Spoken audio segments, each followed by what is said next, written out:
Welcome back to the Theo Jaffe podcast. Today I had the pleasure of speaking with Alok Singh. Alok's day job is working as a researcher at Max Tegmark's Beneficial AI Foundation, where he works on implementing provable AI safety through formal verification using the programming language and theorem prover Lean. He's also an accomplished self-taught mathematician, writing about math at alok.github.io. Finally, Alok is a good friend of mine in the Bay Area. You may notice that the format of this episode is a little different from previous ones. The conversation is much more freeform and bounces between many different topics. We talk about mathematics, how to use AI for learning, what he does with Lean at the Beneficial AI Foundation, philosophy, some personal anecdotes, what we learned from the book Erewhon by Samuel Butler, and how Erewhon compares to the Unabomber's Manifesto.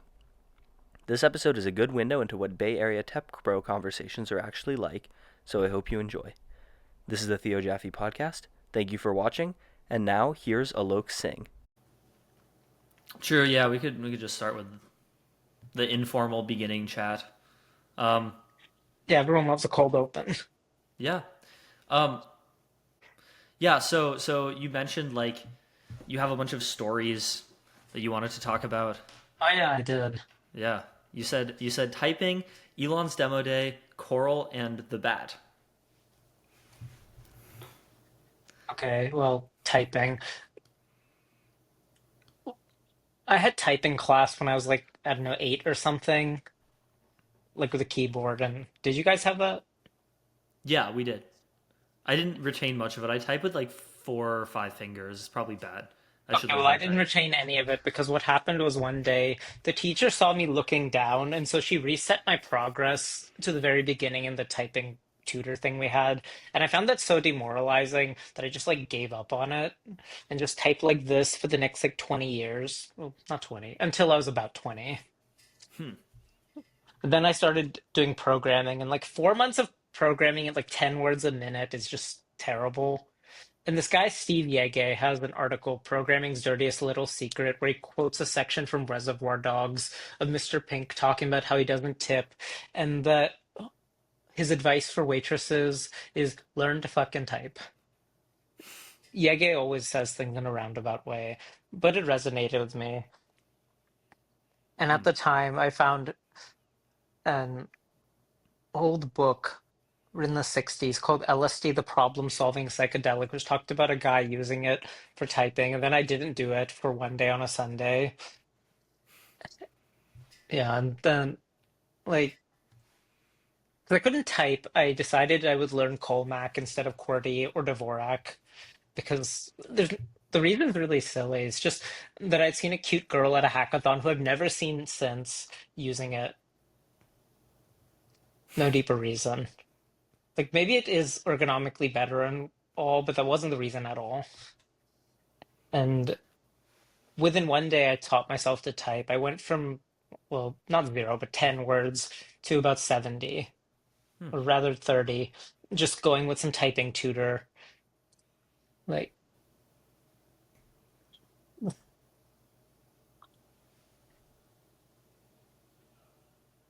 like a thing about substances I didn't take is that, like a kid, they just like completely remove the feeling of, as an adult, of like you fuck up and you feel bad for a second, but here you just don't. You just notice I made a mistake, and then you fix it, and you just keep moving on. And there's no moment of pausing like that. And especially for something like typing, which is hundreds of little mistakes to begin with anyway, it adds up.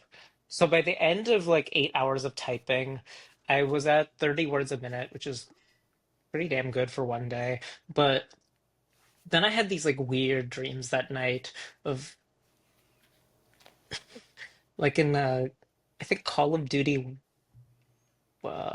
Black Ops, maybe one of the Call of Duty games. There's some character Mason who sometimes hallucinates these big red numbers that look like they're splashed in blood, like graffiti across his visual field. And I had dreams of letters that night. My fingers kept twitching.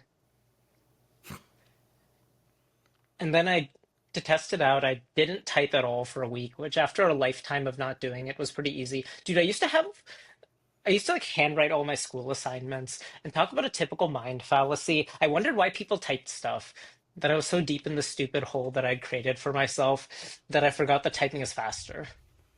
Back in like third grade, they made us learn cursive, and even then, I remember thinking like, am I ever going to use this ever? Nope. Turns out, nope. I never use it. I type everything. When I do have to handwrite stuff, I found that my handwriting has weirdly like converged towards my dad's handwriting, kind of for no reason. Like my handwriting now just looks a lot like my dad's handwriting, even though I didn't try to emulate it. So maybe handwriting is just genetic. Yeah, my dad's handwriting is as ugly as my own. Oh, and my brother's too. My mom's handwriting is like only a little better.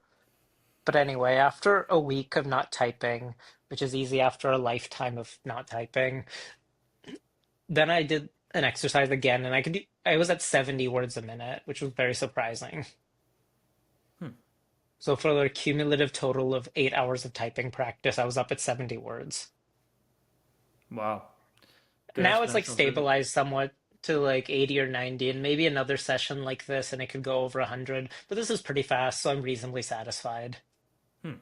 Wow. I guess I'm kind of proud of myself now that I can type like 120 with like 5 or 6 fingers. I also now type on like this keyboard. I started out when typing using just the MacBook keyboard, and to prevent myself from cheating that one day, I took a bunch of electrical tape and I taped over all the keys. And then midweek, I spent like 3 hours scraping off the electrical tape because when I closed the lid, the heat just sort of like fused it to the keyboard and the sticky stuff started to leak out and got all gross. Then I got this, not for the ergonomic reason, but it is ergonomic. Or actually, rather, I got this. Wow. And then they released a wireless version a few years later.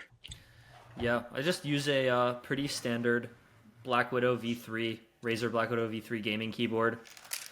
And really, I only use this for gaming, pretty much. Like, I do almost all of my work on my laptop and not on my expensive gaming PC, which I basically use as a Fortnite machine.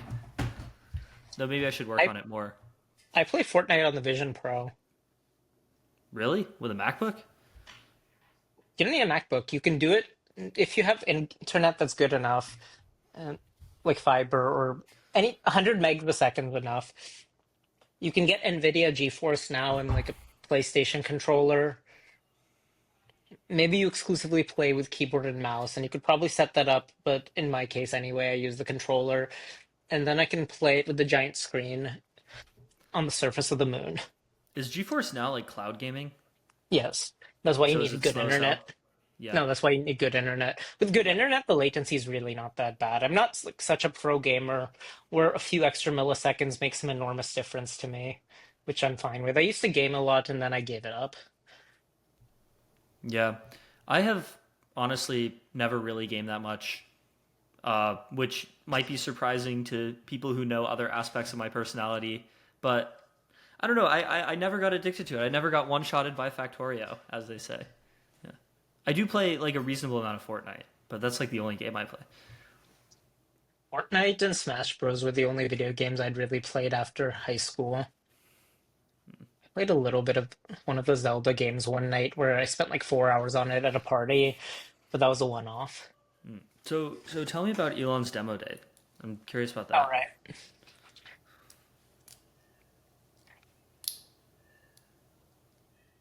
Also a story of not drugs. Yeah, yeah. Let's see. It was SF people love their drugs, huh? or 2020 maybe. It's when he first announced the robot. So I got invited to it randomly. I don't know, maybe they scraped LinkedIn for my email or something. And complete with this nice Uber ticket that's comped for. So I spent the whole Uber ride. Like I just noticed when me and the driver were passing by some of the billboards at SF, how the light glinted off some stuff. And a while ago, I started noticing like rainbows around lighted objects. Like it depends on the object. I think it's like a sort of astigmatism. It's Hmm. like a traffic light, like the red and the green. I see They're streaks and halos, but not rainbows. Well, traffic lights don't have rainbows. They have just one color, and I'll see like a sort of truncated sphere of light around them. But like a car light, like from the headlights, then I'll see a rainbow around it, actually several, but the first in like concentric spheres. But the first one is dramatically brighter than the others, and it's rare to see the second one. And I extrapolate that they go out essentially to infinity, but drop off in intensity very quickly, so you can't see the majority of them. Hmm. And this just got me down like a train of thought about the electromagnetic field and how of the four fundamental interactions, electromagnetism is the main one where we can apply art. Because gravity only is so weak, like I think 34 orders of magnitude weaker than the weak force. So gravity only really matters mostly at the biggest scales, which we generally don't build things in yet. Fingers crossed on that one. But unless you're building like a superstructure or trying to detect, yeah, like little waves, gravity generally doesn't matter all that much. The strong and weak forces were not even discovered until the mid 1900s, since they act at atomic scales and are also, outside of nuclear engineering, mostly inaccessible for everyday experience, which leaves electromagnetism to explain like basically everything. Like a good deal of chemistry at large is from electromagnetism, material properties of why are things strong or soft or hard, etc., electromagnetism. And then this led me down some other train of thought. But then the ride arrived in their Deer Park, whatever, their office in Palo Alto.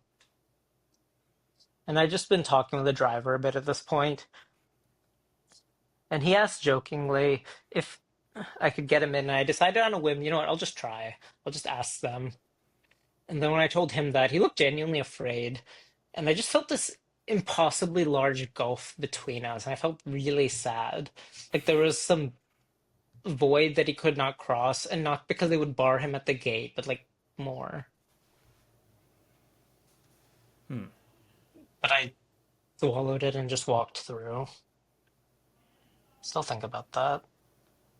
Interesting. So the Elon's demo day story was not actually about the Elon demo day? No, no, I'm not even close to done. Ah, This was just like part of the lead up. It was a whole thing. Then at the demo itself, well, it hadn't started yet, so everyone just sort of milling about. I was relatively early, so there's maybe like, I don't know, 20 people out of a few hundred. And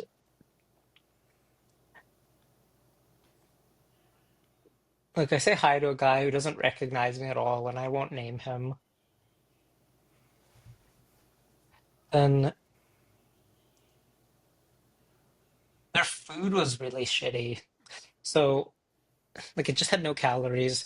So I saw the staff, whatever the polite word for them is, the helpers, what some our grandparents would have called servants, but we don't say that because that's rude. you're allowed to say Were server, but not servant. That's true actually. The servers and security staff, whatever, the staff. They had some Domino's pizza and I was starving, so I asked for some. I offered to pay, but they just like gave me some. And then they spent the whole time when I was eating doing what is like a form of gossip totally unknown to me, where they basically identified each other by astrological signs and then talked about like unfriendly people having Pisces eyes and how they could tell. Hmm. The Pisces eyes comment, they seemed like weirdly at pains to say it in earshot or just out of earshot of me. I wonder if they meant me in that case, but I have no idea. I'm a Capricorn anyway. Yeah, I was gonna ask. Yeah, I was born in January after all, like early January. Hmm. But then I started just wandering around the parking lot, just like up and down, just idly thinking about, well, data gathering. And the Like makes sense inside a head, but just expanded out just sound like rambling nonsense. So chain of thought or babbling, to use modern terms. It was like Chain of thought. along along the lines of this combination of how the concrete world contains the abstract world. So it has all the abstract information is in the concrete world, but there's more besides, like specific incidental facts and not just necessary ones. And that then I just thought Tesla should make a robot for data gathering. That it would be really expensive, but they should bite the bullet because they were the one company I thought could actually pull it off. In the being controlled so top down, they could have one guy that would just push on it because people have tried humanoid robots before, but everyone has failed in this because they haven't had the commitment to go to insane lengths, which is necessary. Like everyone sort of backs off halfway. They think they want a humanoid robot, but then in their efforts to build a new Earth, their vision of a new heaven dims, and they back off from the humanoid robot to like a factory one or some specialized thing that's not humanoid anymore. I think this is changing now. Yeah, but this was 5 years ago, so True. And what do you the mean by a robot for data gathering? because a robot that's like a human has basically the same interface as we do to gather data that we care about, minus smell for And now. maybe some other things. Taste. The more continuous senses, that's true. But it's still like better configured since the world has been organized by us and made legible by that organization. Like so much of the point of like ordering stuff is to make it legible to us. Hmm. To and the a robot that's shaped like us and that has to interact by basically the same means, although hopefully more competently, is in a better position to access it and can do all sorts of random idiosyncratic tasks. Well, as many as we can do, that a car or a squirrel or a pick and replace robot just can't do. And that between like language and what's his name? A continuous world, which I'll just say vision, it's a short form for all that. Because you've probably heard me rant about like discrete and continuous many times. Many times, yes. And well, the continuous side seems to be the harder one, at least for machines. Like even now, image models have some very impressive stuff, but people have pushed on text much more. I mean, not, I can see why. It's got the same advantages of, as discrete stuff, that equality is a meaningful question for it, and it's easier to evaluate if something is right or not. But most of the world is still in this like physical continuous realm. And going back to Tesla, well, they have their cars, and of course Waymo has them too, but Waymo doesn't seem like the kind of company that was or is going to build robots to do things other than drive. Yeah, And not while I'm likely. one, and then while I'm just like wandering around this parking lot up and down thinking these, I realized, wait, shit, the demo's already started. And it's apparently too full. And I don't want to just like stand outside and look at the screen like some asshole when I could just like watch it later. So I continue wandering around the parking lot. And then I find out after the whole day is done that actually the thing he announced was a robot, Wow. which was quite a feeling. I also had this like very visceral experience of like the phrase "the child is the father to the man." Have you heard this one? I have, but I forgot the context. Like the child is father to the man because the things you do in the past affect the things you do in the future, in short. Hmm. And in this way, the stuff you do as a child affects the things you can do as a man, and in that way is their father. Also the mother, but whatever. Yeah. I just had like these sort of visual hallucinations of like the many possible arcs of like my own, what's the word? My world volumes or possible world volumes. What do you mean? A world volume is like the world is like basically your timeline volume because it's like 3D moving through space or moving through time. So your world volume is essentially like all the set of states you'll ever occupy Hmm. through space-time. And at least assuming for the moment that it is changeable, it may well not be, but whatever. For the visualization, it didn't matter. Like suddenly I felt much less here and rather spread out throughout all of it. Like I was a steward for my future self, and that it's like every moment is like a fire brigade with a water bucket chain handing it off to the next person, which is me in the next instant, and just getting handed a bucket for me in the last instant. And you got all that from thinking about humanoid robots at Tesla? It just like came around the same time. It was like a big swirl of thoughts, like a lightning storm. That's not so uncommon. Yeah.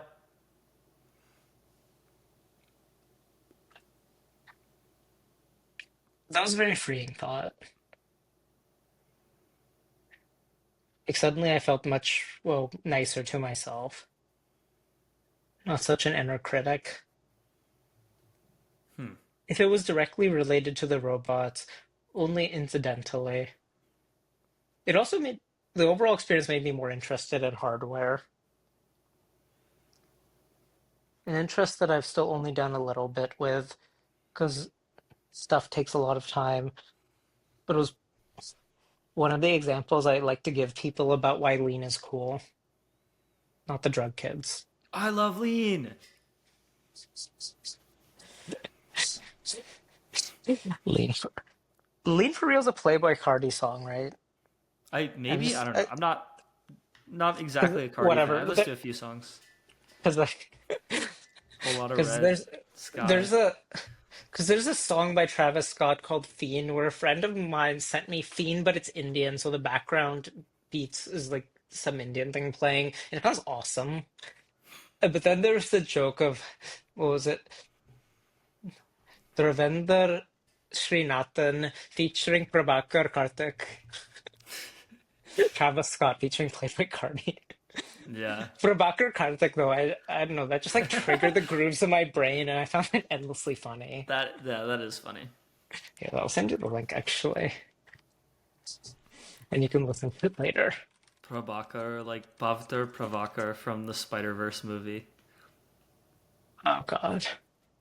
I didn't like the Spider-Verse movies. That's like some smarmy cunt who like can hear all these things about how he's making things worse, but then he doesn't says, "No, I'm gonna do me." Literally what he says. And that Yeah. just annoyed me so much. Like the vampire Mexican Spider-Man that everyone hates on. No, he's the good guy. They'll do some stupid Deus Ex Machina so he can have it all of having his like daddy and his mommy and his timeline and everyone else's timeline. But it's still bullshit. Hmm. Did you like the art at least? Meh. No way. Space Elevator was cool. Like, Merely meh. It was probably like the best, um, you know, innovation in like animated filmmaking in the oh wait, I last like remember 20 one thing years. from it. Actually, two of the scenes I remember very specifically, and the overall feeling of this contrast between like obviously drawn and then hyper realistic. The two scenes that stood out for me as hyper realistic is one a scene of a shopping mall with a glass bridge and it's shot from like head on and then the sun is rising over it. And for that scene just for a moment looked like reality. And Hmm. also the scene where they're jumping around cars, it's night, and you can see the lights of the cars going down and you can see the subsurface reflection into the tarmac of the road. And that also just looked real Yeah. for like that fast. I mean, I think And I it's a think about much that a lot. it's a much needed innovation from the sort of like 3D Pixar style that had just like dominated basically all animation for like the last 15 years. The Like when was the Eternal last Virgin style. yeah. When was the last time you saw a compelling 2D animated movie before Spider-Verse? Rika.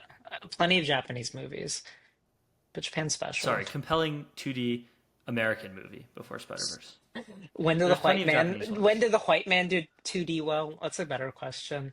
Yeah, the Japanese do it way better than the white man. My revealed Spine of, preference is that maybe most the of the Spine of animated Night.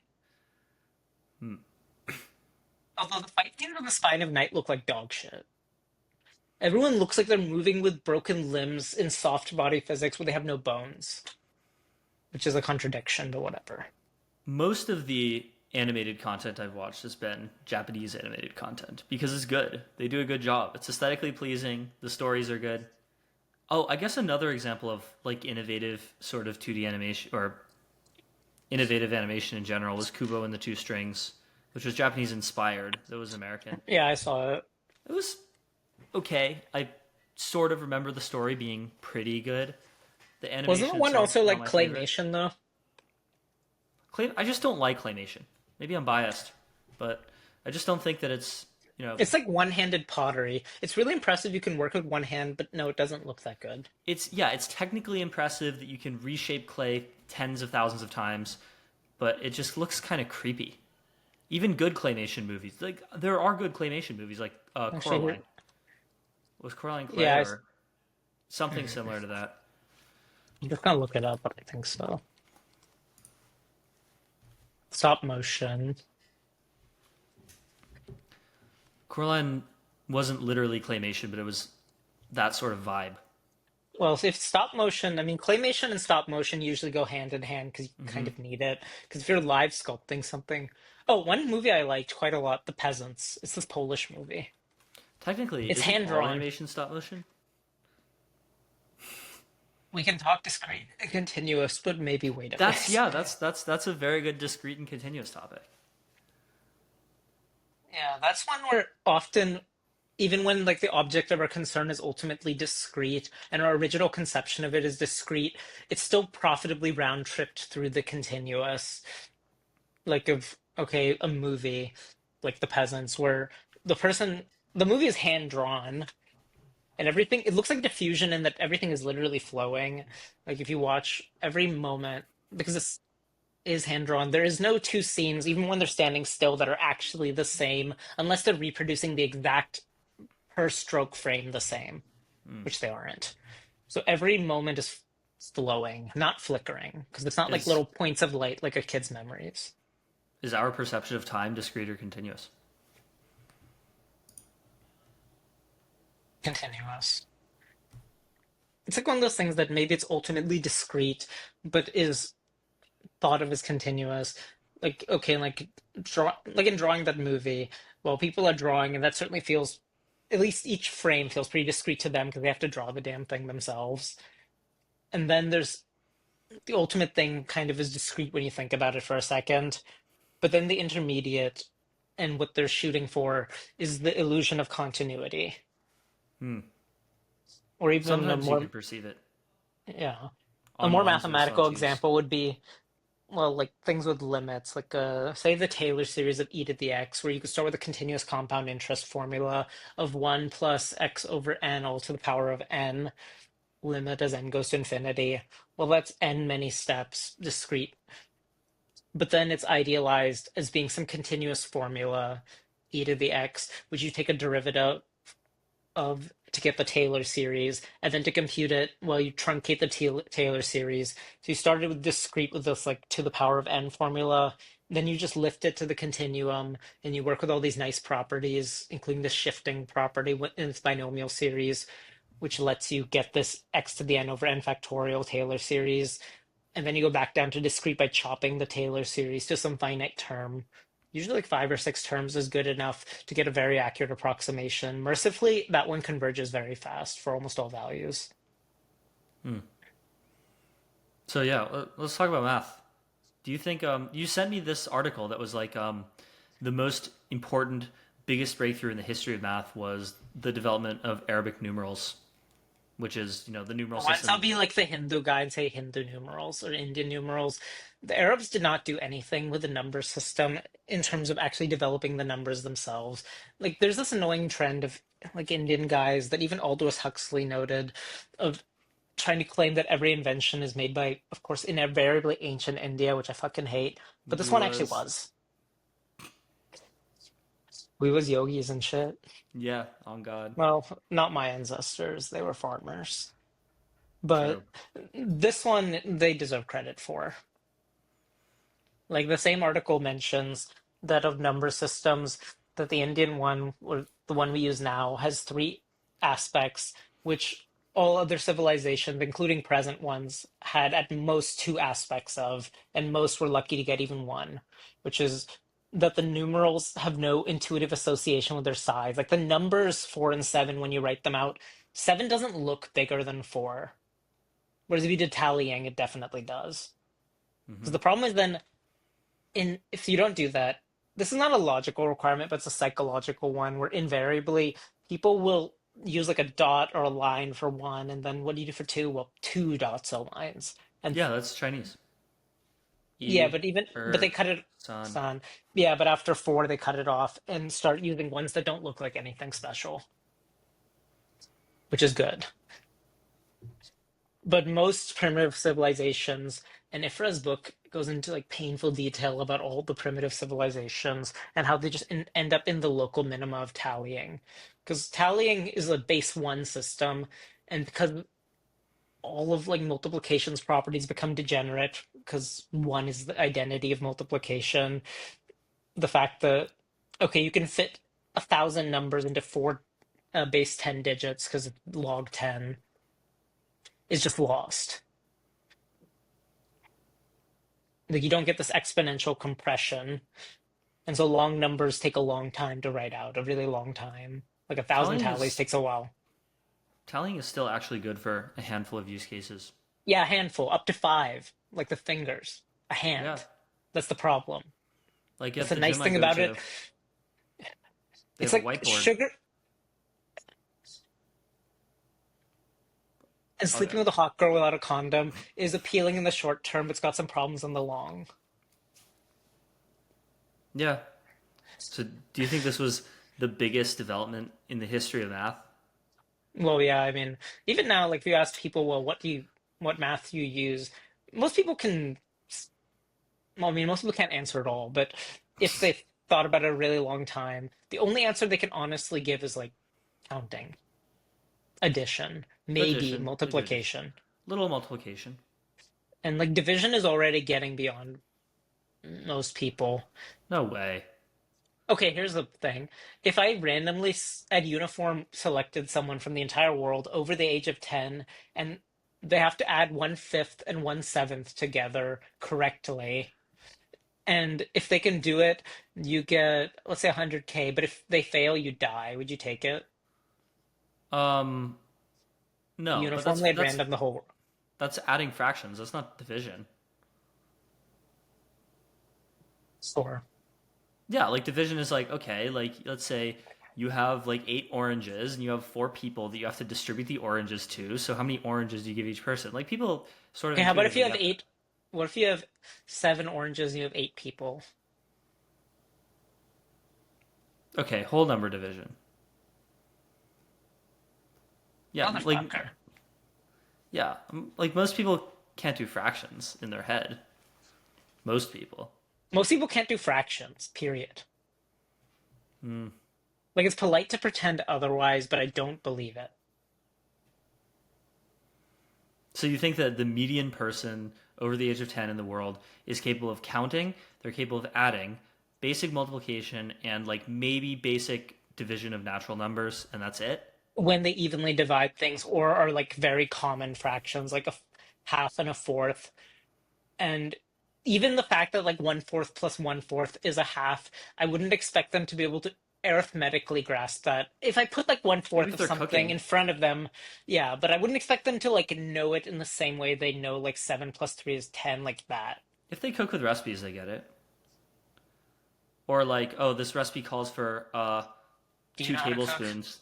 Yeah, No, it's this good. recipe calls for 2 tablespoons. How many teaspoons is that? Oh, well, there's 3 teaspoons a tablespoon, so it's 6 teaspoons.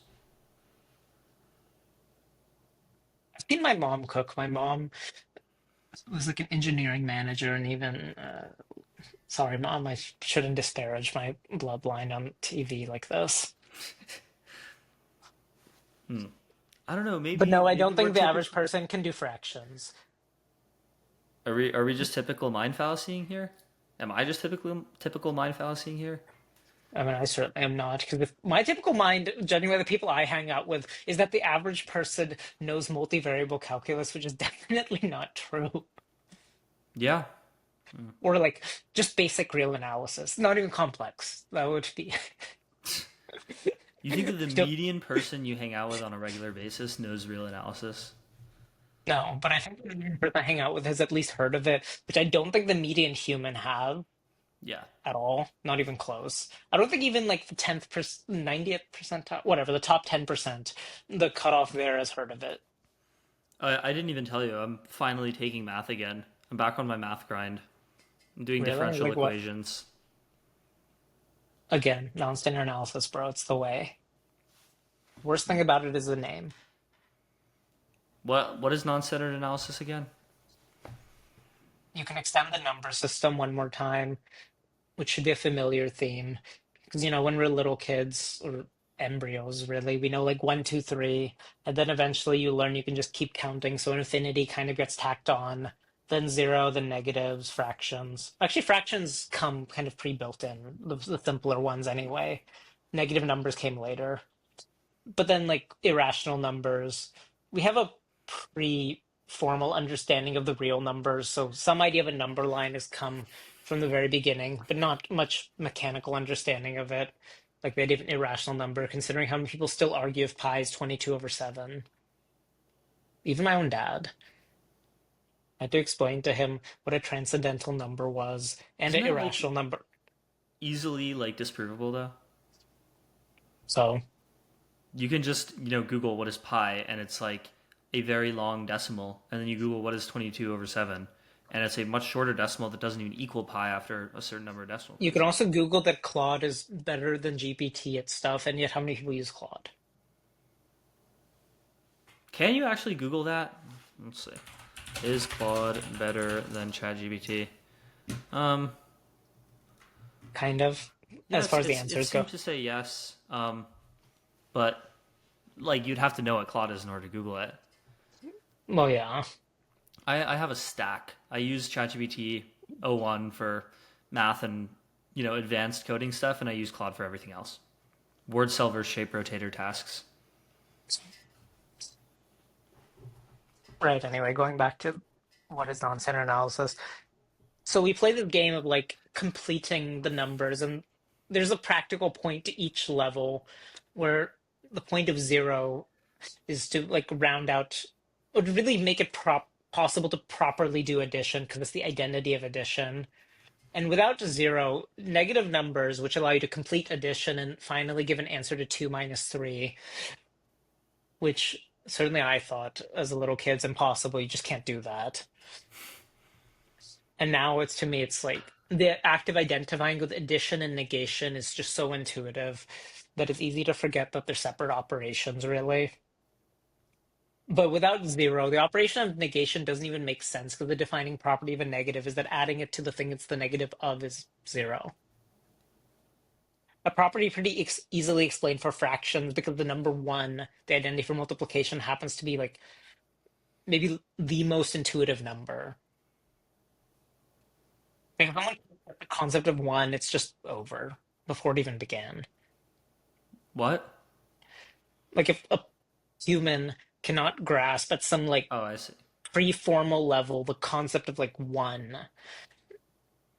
Like if someone doesn't get that one plus one is two, I don't think you can teach them math. Luckily, even animals Well, understand this and infants do. yeah. I mean, I would say the bar for not being able to teach someone math has got to be higher than that, right? Yeah, but if they can't get this, then they definitely can't get the rest of the edifice. What do you think the minimum bar is? Like, what makes someone Turing complete for learning math? Addition and multiplication. Yeah, that makes sense. What about negative numbers? Practically speaking, but that's just like in addition, like addition properly grasped. I guess you don't even need to think of negative numbers as intuitive if you can just pretend that they are for a long enough time period. Well, It shouldn't be that's that like that hard. von Neumann quote, you don't understand things, you just get used to them. Like you can construct, for example, a rational number or an integer as a pair of naturals in fact, an infinite set of a pair of naturals that all have the property that the first number minus the second number is the same negative, or they have the same difference. So like the number -1 would be identified with a 1, 2, 2, 3, 3, 4, and so on Mm-hmm.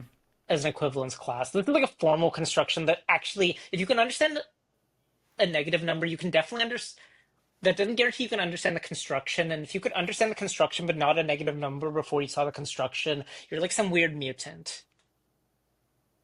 Because I don't So know of anyone who's like been able to understand the concept of an equivalence class of an infinite pair of set of pairs to identify negative numbers before they even could understand what a negative number was, just at an intuitive level at some point.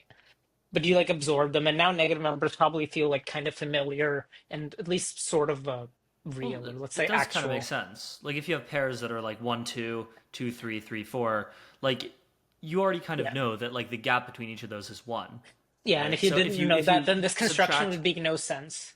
if you subtract big number minus small number, you get that gap, that interval. But if you Yeah. subtract small number minus big number, you get the same thing but negative. Um, but that doesn't seem that difficult to understand.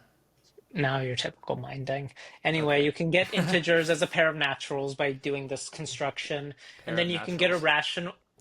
a rational as a pair of integers, so a quadruplet or a pair of pairs of naturals by decompiling it one level further that satisfy the property of rational number addition and multiplication. Well, mostly the addition one because it's not obvious, which Hmm. is why people fuck up fractions because people add like what's 1/2 plus 1/2? 2/4. So what is non-standard analysis? It's the another step in this completion process. Because to get rationals, then you could to be able to take a square root, you need irrationals, and there you're at the reals. Then if you want to solve polynomials and for do rotations, as in particular with Euler's formula, you need complex numbers. But if you want to do calculus or analysis or differential equations, which is finally getting to that point, you need or you end up crudely reinventing infinitely big and small numbers. So it's the number system augmented with infinitely small numbers, infinitely big numbers, the regular numbers, and then the various combinations thereof. Like you can pull up a graph if you look up So like non-standard analysis is like an umbrella term for like calculus and diffie-q. it's a way of doing it with this extension of real numbers. I mean, also complex numbers, but you can the construction's pretty generic, Hmm. uh, which is better than the limit approach, which is usually taught for many reasons, which I've went into on the internet and we'll go into some of, but it's like a whole long rant.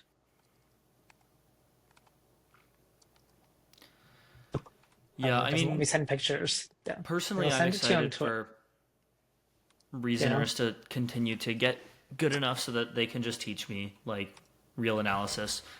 O1 Pro might already be there. Yeah, it is. You should just pay the 200. Don't be such a cheapskate. Yeah, I know. I actually have used it on my dad's account. Very good stuff. Well, for once, your dad's the one who's not a cheapskate, unlike you. That's a surprise. Like Yeah. I couldn't get my dad even now to pay $20. Certainly not 200. The Yeah, I number mean, of engineers who won't pay 200 animals, just godless men. yeah. Oh, and Sam said that he's not raising the price on O3. So O3 and O3 Pro will continue to be $200 a month. So just pure value add. We'll see how good I O3 heard. is. I don't know. Like, do you know anyone with safety testing access to it? I saw some people who No. say it's very very good.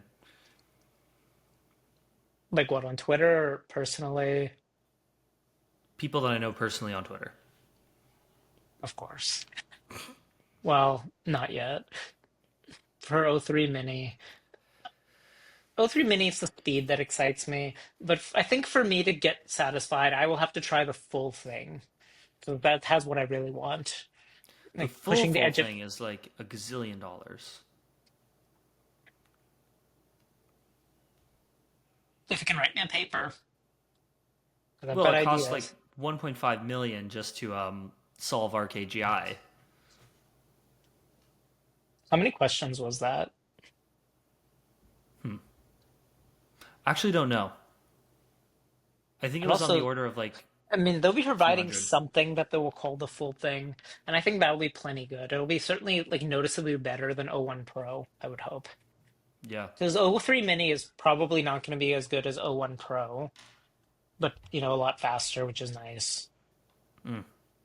There's also the DeepSeek one that came out today. I've asked it a couple of questions. Being able to read its chain of thought is real nice. This is a different model than the one that was already out. I thought Yeah, the big R1. release today This was is the just a Reasoner paper. one. Nope, model. MIT licensed even. Hmm. You can like make money off of it. I used a DeepSeek Reasoner model Unless you over use the the last one few that came weeks. out today, it's not the one. That's V3. It's good, but it's not as good as this Oh, so one. it's just a Reasoner based on V2.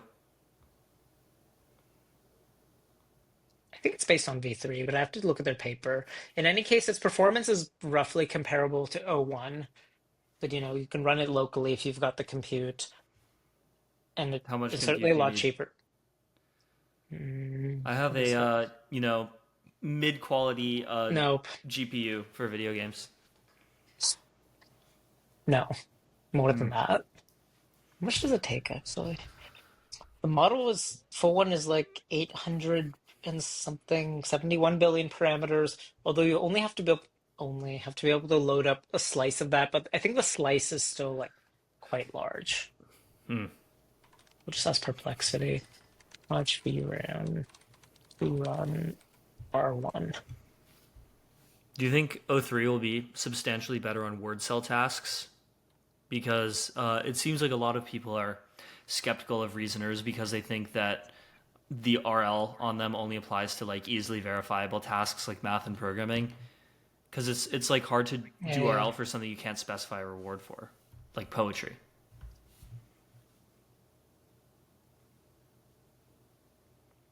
I think it'd be less good. The jump would be less dramatic, but I think, especially if the model hits like some level of capability, it can get into this point where it starts. Well, I don't know if benefiting is the word. Benefiting from the gap between generation and verification, where like you can't write Dostoevsky probably, but you can read him, and it's like, damn, this guy's real good, or at least he's better than like the other crap someone wrote. Or he's better than your high school essay, well, hopefully. Yeah, I hope so. I can't read Russian, but I imagine. Translation is really good nonetheless, and if the Russian one is even better, then well, damn. Hmm. Actually, one of a little personal project I thought of, though it's not that good a use of time, is reading the Iliad and the Odyssey, especially the Odyssey, in ancient Greek, cross-translated with GPT into English, but also Proto-Indo-European. Like sort That of actually three doesn't columns seem side that by hard. side. You could do that with like a prompt scaffold, like today. Actually, though, It's not that doing, it's with more some like working LLMs, through it. It's like working through it in depth, is the oh, I point. see. With some LLMs, it's like, um, how do I say this? Like with Claude, I once asked it, write like the first chapter of Paradise Lost, and it started, and then I got like an auto block message that was like, this output has been blocked by our content filtering policy, even I though find it Paradise helps Lost if has you been. point out it's in the public domain before you ask it. And sometimes it's blocked me, and then I've said, this work is in public domain, and then it just unblocks. Yeah, that'd be funny if it would just work. I'm going to ask Pro to do it right now, actually. Remember when Dude. people were like telling Dolly that the year was like 2150 and like all these characters are in the public domain and getting it to generate like Sonic the Hedgehog doing 9/11? No, but that sounds. Those are funny. This is like the first day Dolly 3 came out before they patched it. I wish I could set GPT, the website, to automatically select Pro mode as my default and not 4.0. As if I would waste my time asking 4.0 a question. Yeah.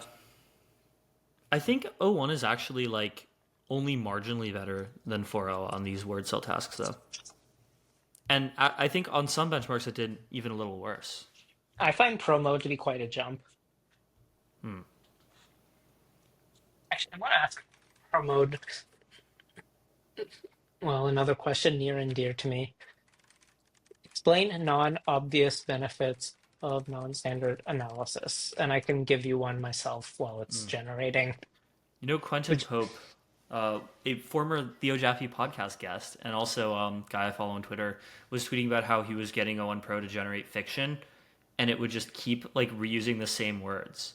Like, I think I forgot, but like let's say glimmer, um, and so it would tell it like, or he would tell it like, okay, don't use the word glimmer, and then it would say like simmer. example sentence like, you know, she looked at the object with a glimmer in her eye, or she quickly corrected herself, a sparkle. So it's like, yeah, That's like reading a chick flick novel. I A wouldn't glimmer, know no, a because I've gleam, never, a shimmer. yeah. Okay. My I favorite wasn't a chick very flick discerning novel reader. Yeah, I, is, I've got some guesses, but let's find out. well, what's your guess? No, just show it. It's Atlas Shrugged by Ayn Rand, which is a romance about this amazing businesswoman named Dagny Taggart who finds herself involved in romances with lots of like hot, sexy billionaires. Except the book is also based, unlike most of Uh, these. I found, especially living in Silicon Valley, that the people she casts as villains, she uncannily understands their psychology. The rest, not so much. Yeah, the heroes are kind of late. The villains are just unbelievably spot on. I cannot believe how Maybe she was just prescient. thinking of some random Soviet. I truly I can't believe how prescient Ayn Rand was in so many ways. Like if you go on my I mean, Twitter I and could. you search Ayn Rand was right, like I've tweeted this like many times because it's just so I'm not true. sure I will. There's like, Gavin Newsom like right after the LA wildfires saying, "Oh, well we're not actually going to change any of our practices that caused the wildfires, but what we are going to do is ban like transactions between willing buyers and sellers of burned down property. We're going to ban down people from selling their burned down houses uh, for." I just realized that Ayn Rand looks like a frumpier version of Agnes Callard. That's funny. I'm going to see Agnes Callard Hi, in like 3 Agnes. weeks. Why? Hi, Agnes. She's coming to Gainesville, which is crazy. Why? Wow. With Is there Patrick Collison, too, believe it or not. She's doing like a thing tour for her new book, Open Socrates, which I which is on guess my Patrick list. has read, I assume. Probably. I don't know if it's out yet, but maybe he's got an advance copy. I went on their podcast, not Patrick, Robin and mine's almost meeting Robin and Agnes's podcast a couple weeks ago. I don't know if it's up yet, but it was about the two cultures. But she mentioned that she had did the audio work. She auditioned successfully for to read out her own audiobook. Many authors apparently do not succeed in this, and it was pretty brutal because it was 3 days, 8 hours a day of talking, Hmm. and her voice was totally shot. One really good audiobook that was read by the author was The Creative Act by Rick Rubin. Um, Especially because his voice is so like deep and soothing. Another pretty good one was The Lord of the Rings read by Andy Serkis and The Hobbit, especially when What you is get to it? the What is Andy Serkis's connection with those books? he played Gollum in the Oh, movies, and he also just has a voice. the So like only when Lord of the Rings movie I've seen was The Two Towers and recently the animated Rohirrim one. mm. That's it. Also, the only so Star Wars I've ever seen is Attack of the Clones, and people have told me that if I saw only one movie from both those series, that I picked the most confusing and worst one. most Nope. confusing, yeah, Phantom Menace was worse. Um, I but wouldn't know what I. yeah, what was it? Oh yeah, Andy Serkis. When he gets to the Gollum scenes, he reads them in his Gollum voice, and it's very good. Yeah. My precious. That's a really good impression, damn. That's one of my best ones, I think. Stephen Gridgett has a good impression of Trump.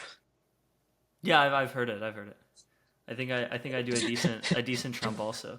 Yeah, yeah. Many are saying this. We are going to make America great again. On day You've one, you've I got the will sign. breathiness, but your cadence is off. Yeah. He does have those breaks, but yours is slightly too stretched out. and it's too even. Yeah, I don't know. I think my perception of a lot of people's voices are messed up because I listen to most things on 2x speed. Oh, here, roast your guest. Do an impression of me then. So I think everything is discrete or maybe continuous. I would I think actually the most important thing was Hindi numerals, which are not Arabic. They're Indian. Okay, I'll take emotionless Poindexter. That's fine. Yeah, that's close enough. I wonder where the word Poindexter comes from. I don't know, but it's a perfect word for it. It really like evokes what it is. Yeah. The turbo version.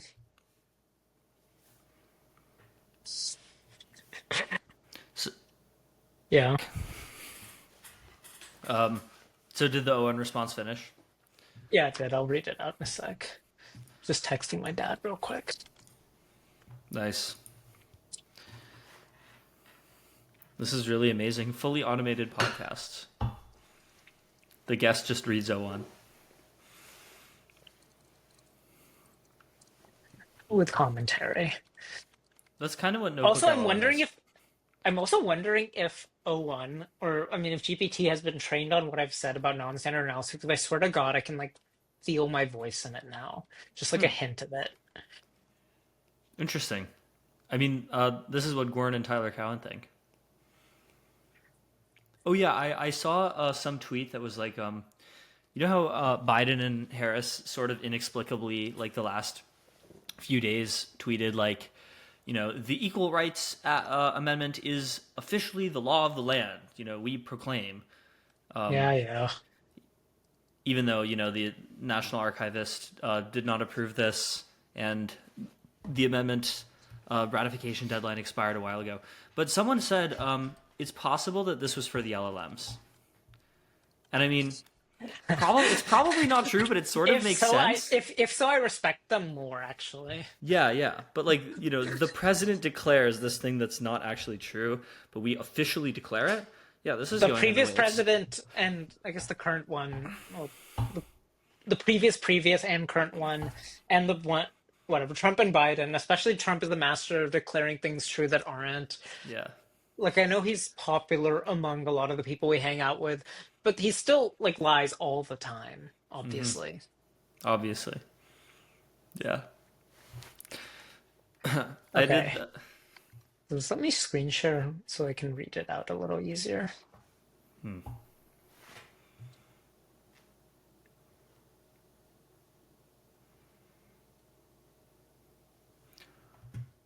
It also gave me all of Paradise Lost, chapter one. Nice. There. Can you read this? Yes. Okay, great. Yada yada. Unification of discrete and continuous. Yeah, this is the big one. Hyperfinite Hyperfinite set. sets. I've heard you talk Like about you, this a lot. yeah, I bet. The idea is like, wait, does this let me share more of my screen instead of just the one? One sec. I want to Also, you share have more this than just one. special GPT for Vision OS. It's one of their GPT stores. I have never used it. Oh. It is like weird how everyone predicted like the day GPT store came out. They were like, "Oh my God, Sam Altman, you genius! This is the new App Store. It's going to be the biggest thing ever." And then, kind of just nobody used it at all. Yeah. There, not the circle. So that's an integral, as you can probably guess from looking at Hmm. it, taken from some three blue, one brown video. Thanks, Grant. And you might have learned in class that, okay, so it's an approximation, but as the number of pieces goes to infinity, and this explanation presupposes you've already taken calculus, but I think for this audience, that's a safe guess, Yeah. that each piece is really small. Well, how small? Infinitesimal in the limit. But, well, how many pieces are there? Infinitely many. Okay, but like how many infinitely many? Um, countably Um, infinite. no, like if I halved the number of pieces, in fact, or if I doubled them, well, then how wide is each strip relative to the picture we're looking at? pretending that it's the idealization with infinitely many, because it's impossible to draw. What do you mean? Like if you start with one strip, and then you have it? You like you have infinitely many strips already, Okay. but then you like double the already hyperfine approximation. So Then each you would strip gets have cut in half. twice as many strips that are half as wide. No? Yes, exactly. Ah. Yeah, no, that's the point. It lets you use this sort of radical elementary reasoning, and this is like at odds with most modern conceptions of infinity in math. Because like, what's two times infinity? Infinity. But that's not very useful. Because then infinity just becomes this sort of absorbing symbol that just kind of breaks arithmetic because it has no useful properties. Like infinity minus 5 is just infinity, infinity. And worst of all, infinity squared is identified with infinity. But this would be a mistake like in multivariable. Like if you took dx and dx dy, anyone who's done calculus should know that these are, yes, they're both infinitely small, but they're like fundamentally different kinds of quantities. One represents a line or a linelet, a tiny area of a line, the dx, but dx dy represents an area and is much smaller, infinitely smaller than dx. Like thinking of them additively, they're just infinitely close to zero and are basically the same, but thinking of them multiplicatively, they're very different. This kind of makes sense, sort of. Yeah, sort of. Okay, but then when we do the same thing for areas, like if I took this picture and then I cut it not just vertically, but also horizontally into a grid, then how many pieces would I have? Well, if the number of pieces is infinite, and the technical term from non-standard analysis is hyperfinite, which I usually just, in this picture, I called it N, but typically I call it capital H whenever I explain it to people. Because it's a big number, and H for hyperfinite. Mm-hmm. But then you would have H squared many pieces, with maybe like a fraction of H left over if it doesn't quite evenly divide it. But the bit left over would be infinitesimal, and so that's fine. And it has a sort of continuous and discrete quality to it. Continuous because like if you did this cutting into a hyperfinite number of pieces, essentially every piece is 1 point wide, and there's definitely uncountably many points because it goes across a continuum. In this case, I think the unit interval. Makes sense. Yeah. Like in a continuum, there are uncountably many points, uncontroversially. But it's also discrete because it has a definite number and you can count down from it. For example, the circle. This one has only 100 sides. This is an approximation of a circle that I did in Matplotlib, where it approximates it with 100 sides, but it looks very close to a circle. I mean, I can't really tell the difference. I think I originally did this with 10,000 sides, but that was super overkill. Yeah. I wonder, yeah, how far could you zoom in before you notice the sides? Yeah, barely. I can see it a little, I think. I don't even think I can see it at this level. It won't let me zoom further. Oh, wait. Where'd it go? Okay, more because this is funny to me. I can maybe kind of guess at a difference, but honestly, I can't really tell. And at this point, I can like see the pixelation error more than anything else.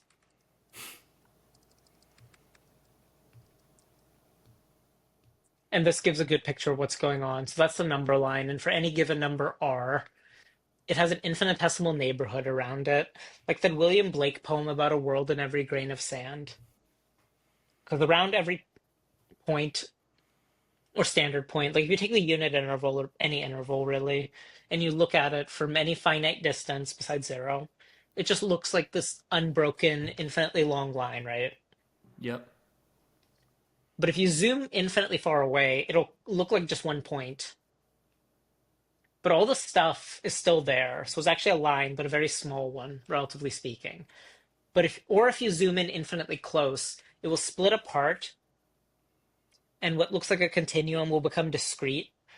But and then in the gaps that have been introduced between points, and this is still the real line, so there's still uncountably many points, you can fit an infinitely small line around each point.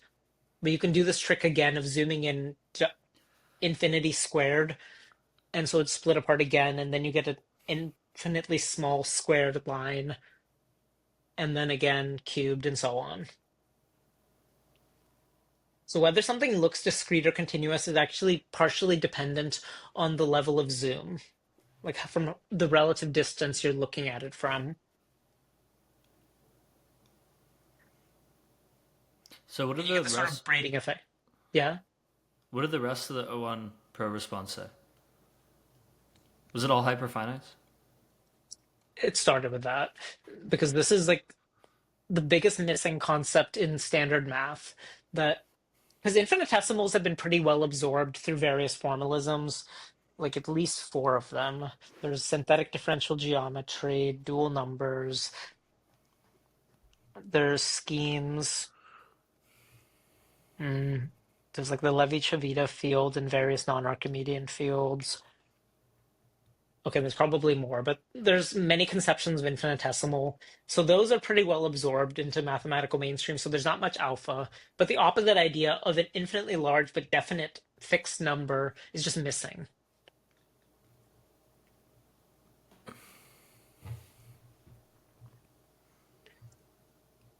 This one is nice for topics like real analysis, which become dramatically simpler if you use this and more accessible. I think standard mathematicians will usually underrate something being simpler because they can absorb the difficulty, but I think this is a typical mind fallacy. Like, I certainly don't expect many people to be able to access it, but at this level where there's such a power law drop off, if a topic becomes more accessible, it can go to like literally dozens dozens of us more people being able to understand it, or times more, because it goes from something like very obscure to in reach. Like that article I was just this one is how to take a derivative at a discontinuity, and it is accessible. Like you could read it, Mm-hmm. like someone who understands high school math and is a little bit dedicated, but doesn't have to look outside of this, could get it. At least they could get the core idea. But to do the equivalent with the standard formulation would, at the minimum, require like a graduate level of education in math, which is just not going to happen for basically everybody. This bit about internal covers of finite subcovers a little boring. There's a better definition of compactness. Hmm. True, but not that interesting for this. This is its connections to just like different areas of math. Rock. This is meh. A little better. It just this is better. Well, there are a lot of stack exchanges. For sure. This is the history of science and mathematics. This is the preface to Abraham Robertson, the creator of the fields book, written by Kurt Gödel, who you've definitely heard of, Mr. Yep. Incompleteness Theorem.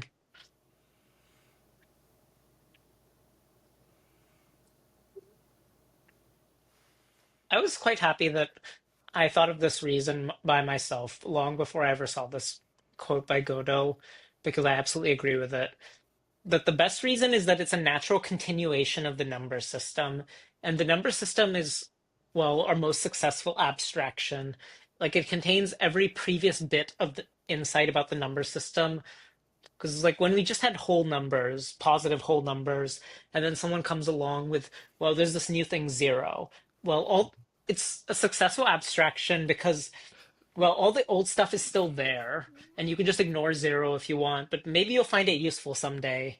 And then it's just waiting there to welcome you. Same for negatives and so on, because each system completely subsumes the other ones, very literally, because they embed within one another.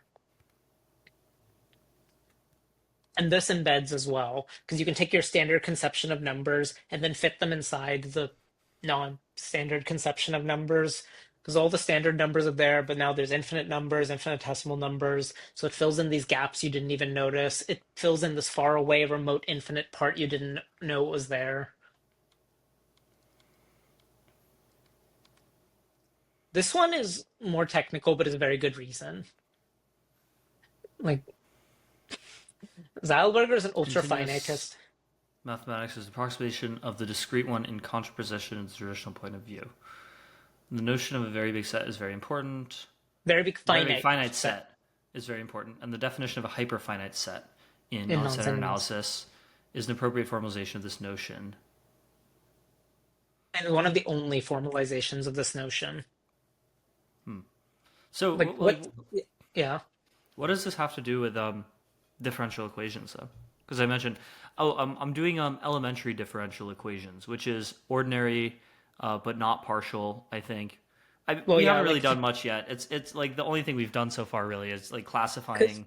because you're doing hyperfinite arithmetic. Like a differential equation is ultimately still like, well, usually like some big sum. It's just that for a differential equation to be all that meaningful, well, you might have heard the of like boundary conditions or initial values or something.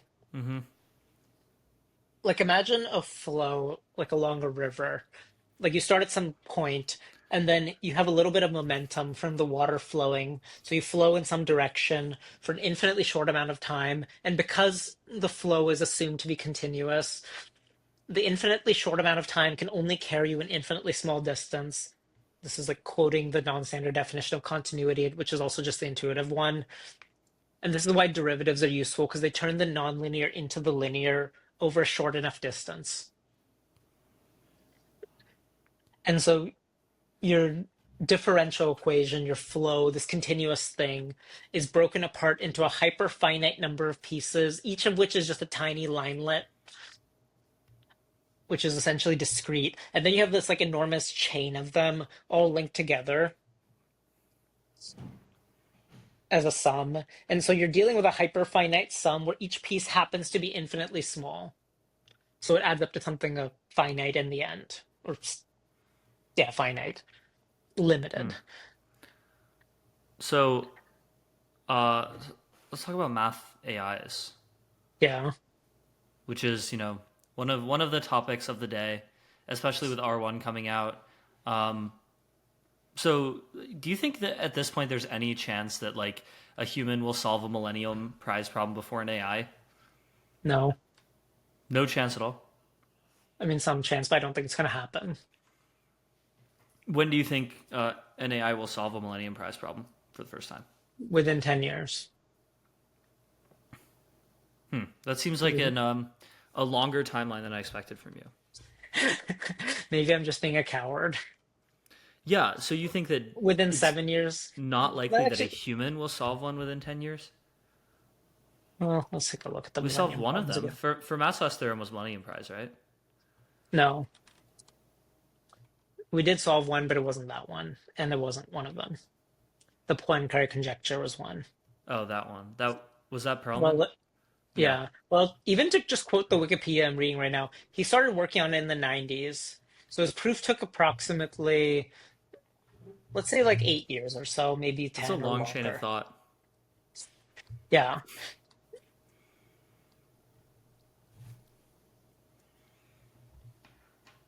Arch Swinnerton Dyer. Knowledge conjecture, Navier Stokes.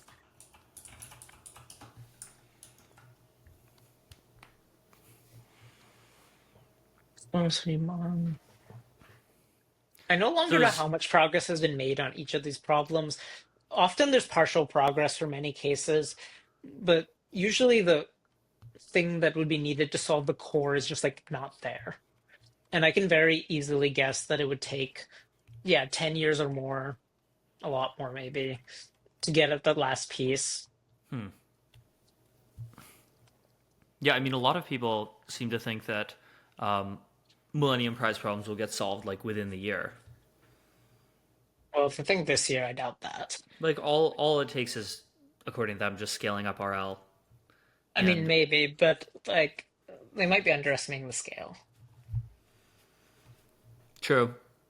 Um, so once we do get those sort of superhuman math AIs, whenever that happens, 1 year or 10 years, like what would you do with them if you got O1 Pro, except it's not O1 Pro. It's actually like O5 Pro, and it can solve money and prize problems. Like, what would you do with it?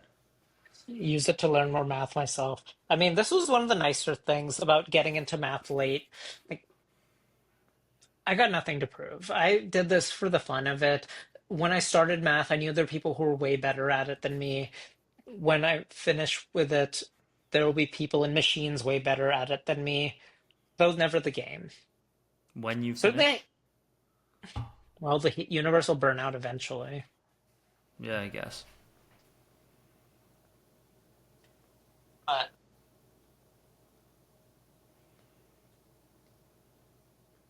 I would, yeah, ask it questions I'm curious about and learn from it. Maybe one day get wire-headed to do even more and get bigger insights. That part's murkier to me. But I expect that I would just like keep learning math. I don't think that part of me will change so much. Just the Yeah, methods of doing it. true. But are there any like specific areas of math that you think are like overlooked that we should put the superhuman math AIs on? Beyond you, more broadly speaking. Yeah. Mm. I would love to see it work on the field with one element. What's the field with one element? It's math lore here. This will take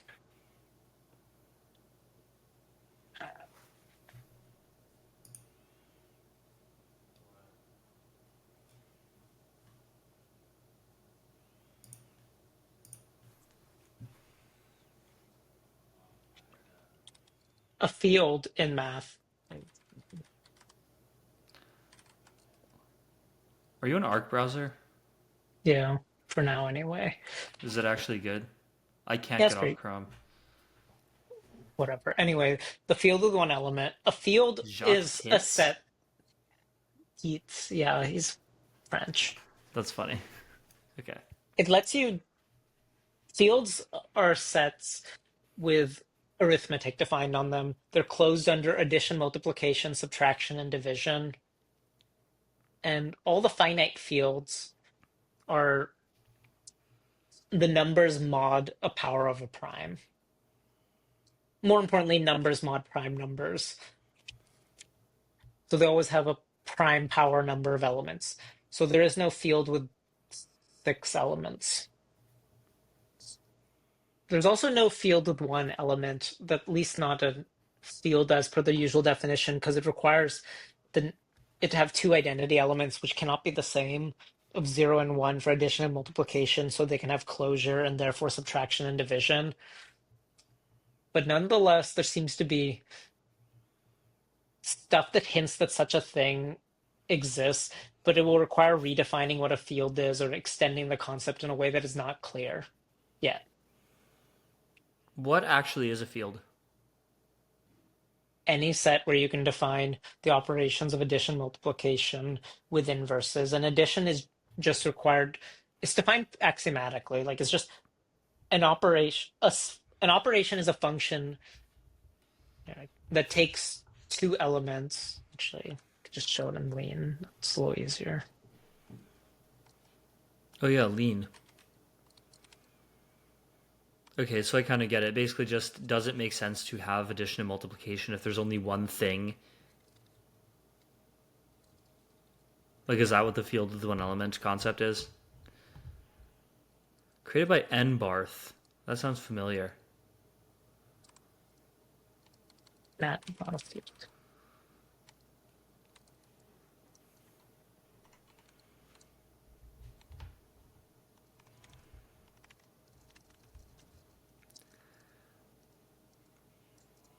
It's just a little faster at this.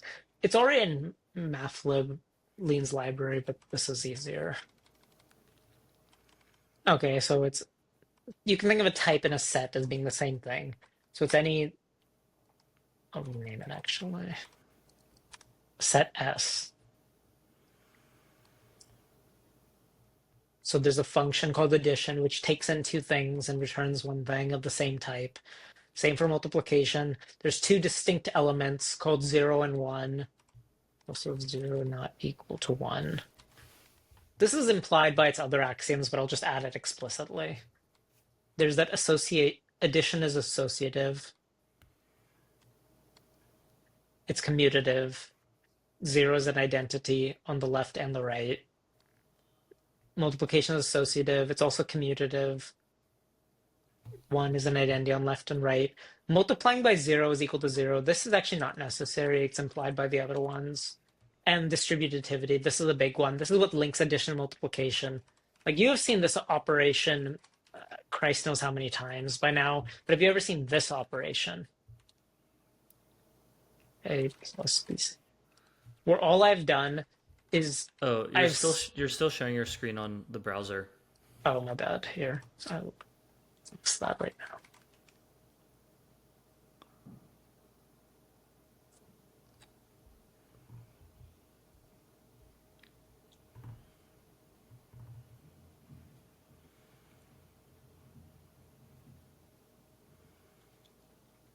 There.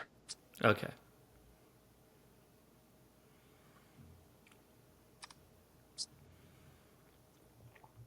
Okay, a field. So you got S, which is some type, addition and multiplication, which are both functions that take in two things and return one thing, all of the same set, type, whatever. There's two distinguished elements, 0 and 1. There's the fact that 0 is not equal to 1.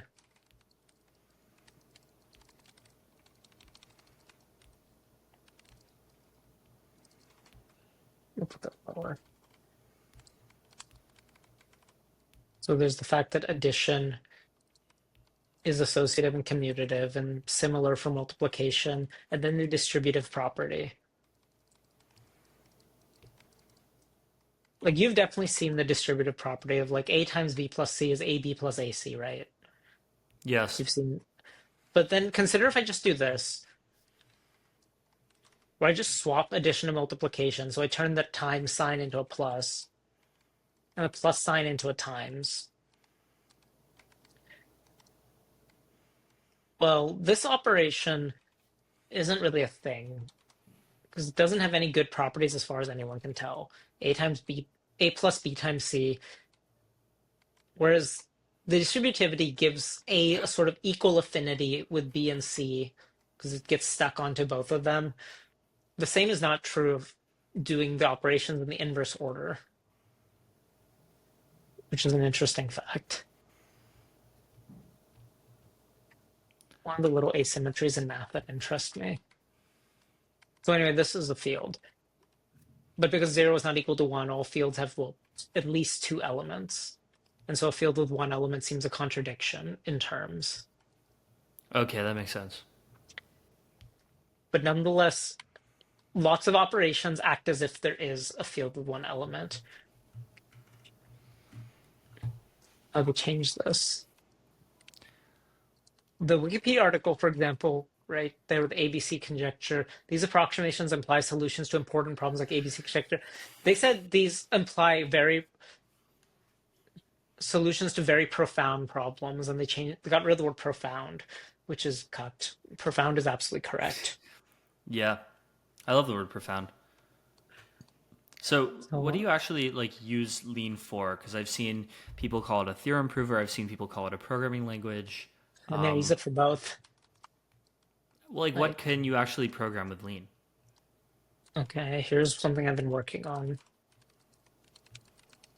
Trap. Right.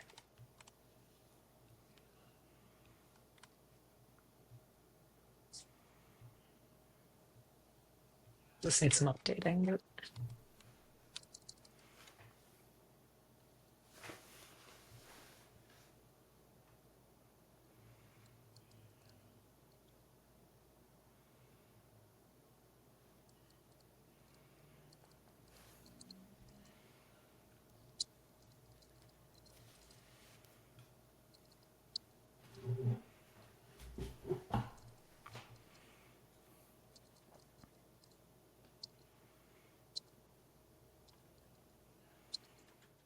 This is a port of a general relativistic ray tracer, which is a bit old, so it needs some updating. And the way it does it is it defines a Clifford algebra, uh, which is a mathematical structure.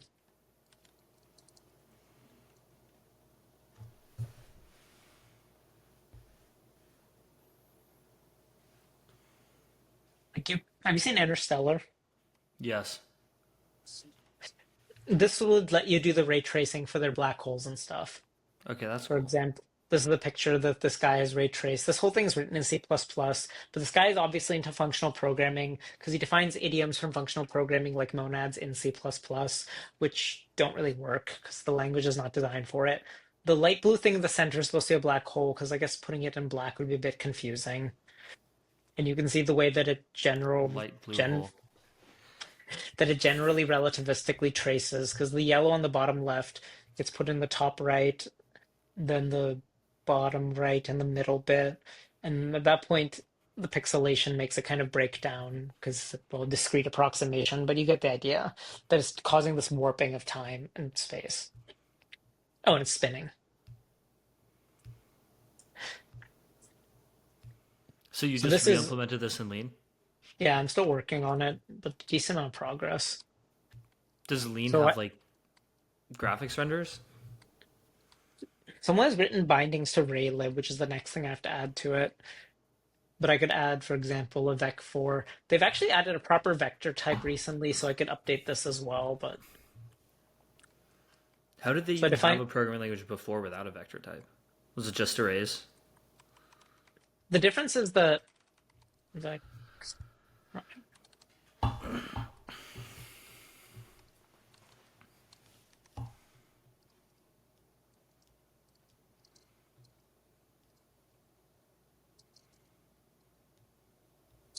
there.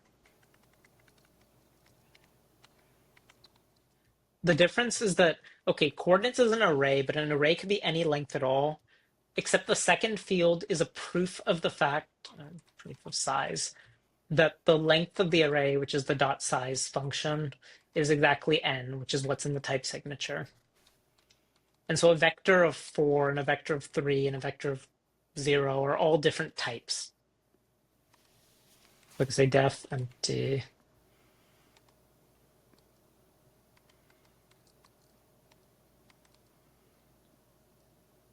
What's it whining about?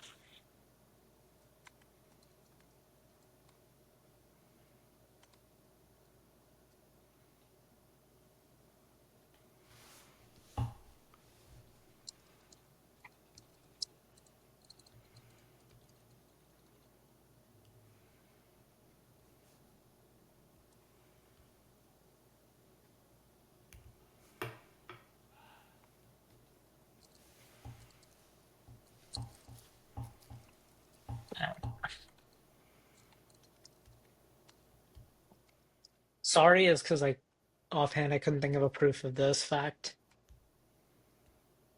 Oh, no wonder. It's an inhabited vector of 0. There. So I've said that the vector type in general is inhabited, meaning that this type has at least one value, a default value, at least when the vector is empty, where it just returns an empty array. And I could define it then. So, or why not? So you have to do this thing every time to approximate a vector? No. Do what thing? Like write an instance inhabited. No, no, no. Like when I said the next line def, which is like in Python, empty vec, or it should be able to actually infer this type. So Yeah, I don't know. I've never done functional programming before. Maybe I should. it'll make you stronger, that's for sure. Stronger. There.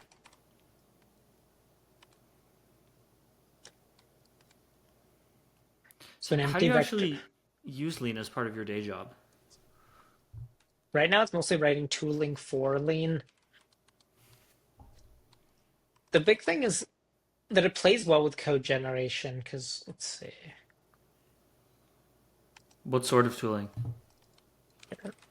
Uh, Oh well, I'm not different library that shows it off better.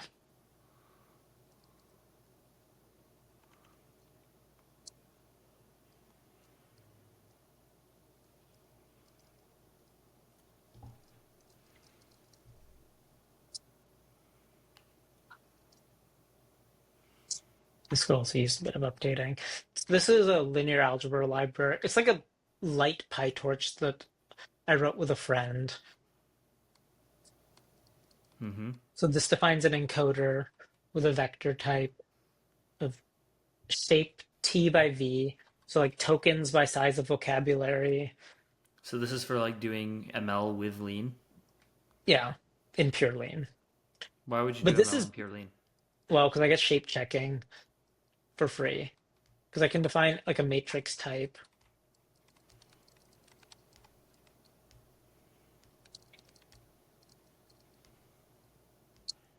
So this is defining a matrix type that's parameterized by its rows and columns, which are both natural numbers, and Mm-hmm. the container type alpha, which in this case is implemented in a naive way as just a vector of vectors, but you can do a more sophisticated encoding. But then I can do or def not all.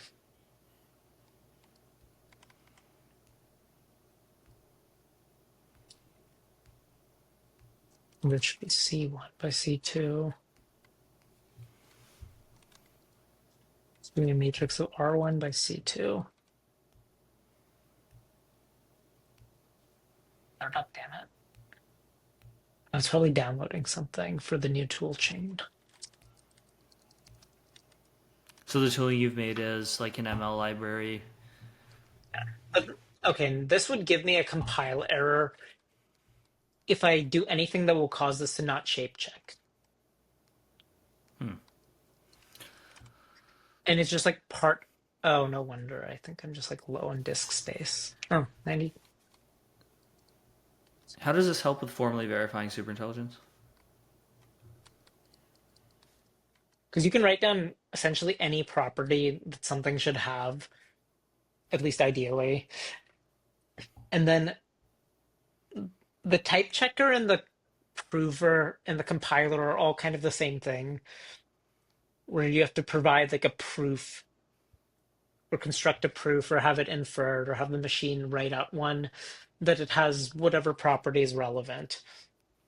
People are more interested in like thinking of, and this is like up in the air, but people want to figure out how do you get properties of models that are safe? Like being able to guarantee something about their outputs, since people are not confident that it'll be possible to verify something about the model itself, like proving that its internal weights are safe somehow. Because formally specifying that is a really hard problem, just as hard as proving it would be, even if it could be specified. Yeah. So like how do you actually write like a spec for acceptable or unacceptable outputs of a model?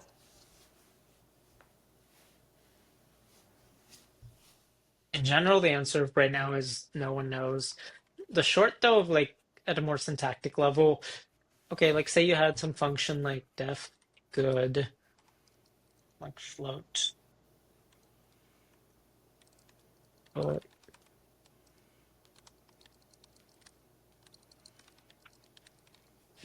sorry, yeah. Then So sorry is just like a pass keyword if you don't want to implement a proof. yeah. Okay. Oh, my lake Structure configs safe model. are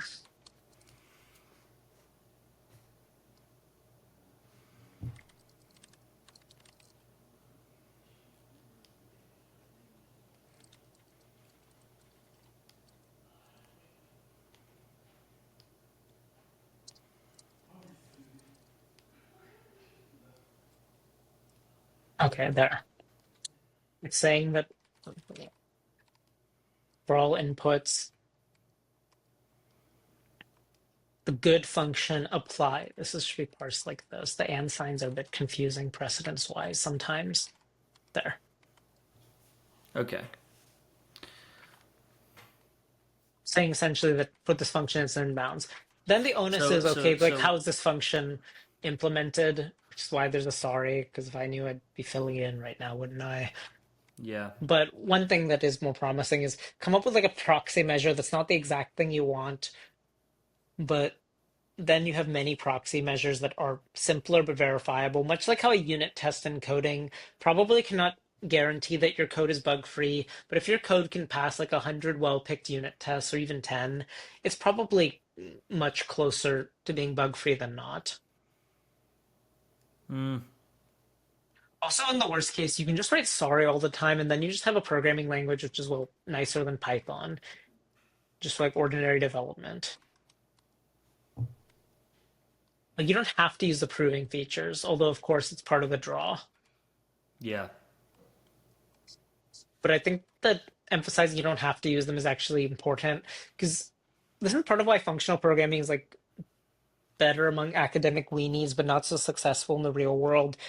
And it's perfectionism, like a tendency to try and write code that if it's not like the absolutely optimal, perfect, God's beautiful code, that it's just like worthless trash, which is an attitude best left to unproductive people like philosophers.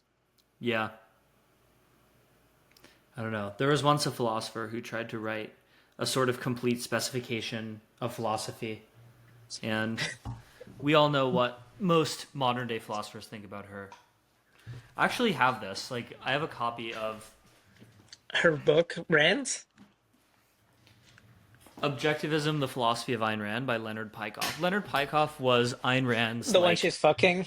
yeah, basically student slash lover slash heir, both ideological heir and also like her literal like estate heir. Like she bequeathed like all of her money to this guy. Is he still She was alive? yeah, he's like 90, but he's still alive. She actually was married, and she was Yeah, I'm aware. fucking this guy. This seems kind of immoral. Yeah, her real name was Alice O'Connor.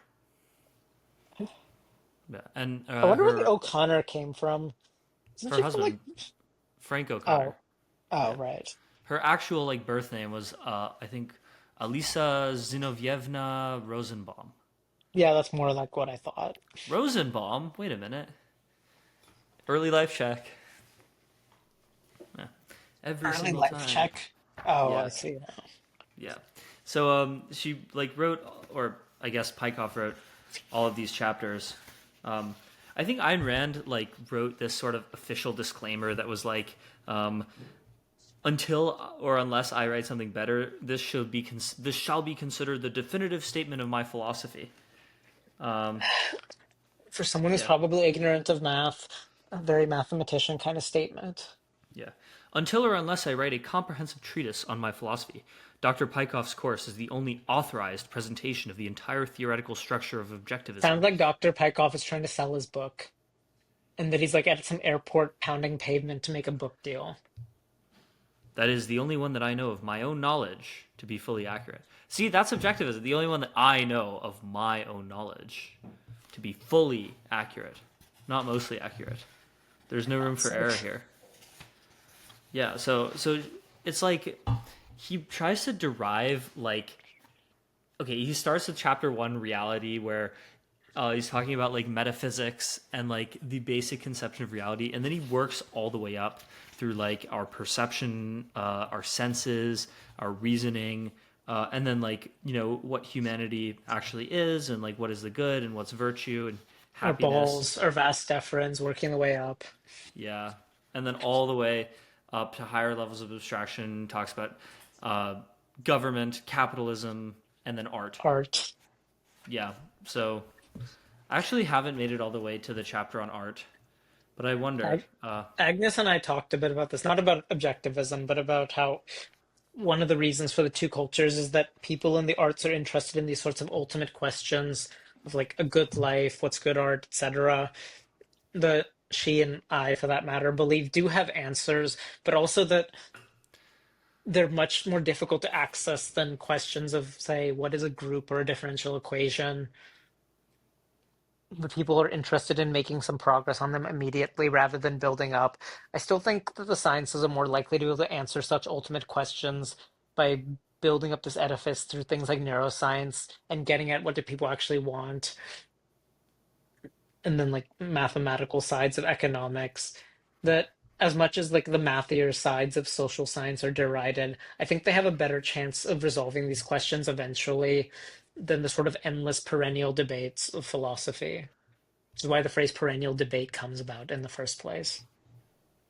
Yeah, I mean, if they weren't perennial debates, they wouldn't be philosophy. They would be science or Yeah, and social one day science or science something. will make, oh, one day science will come like the big bad wolf to blow that door down. Inshallah.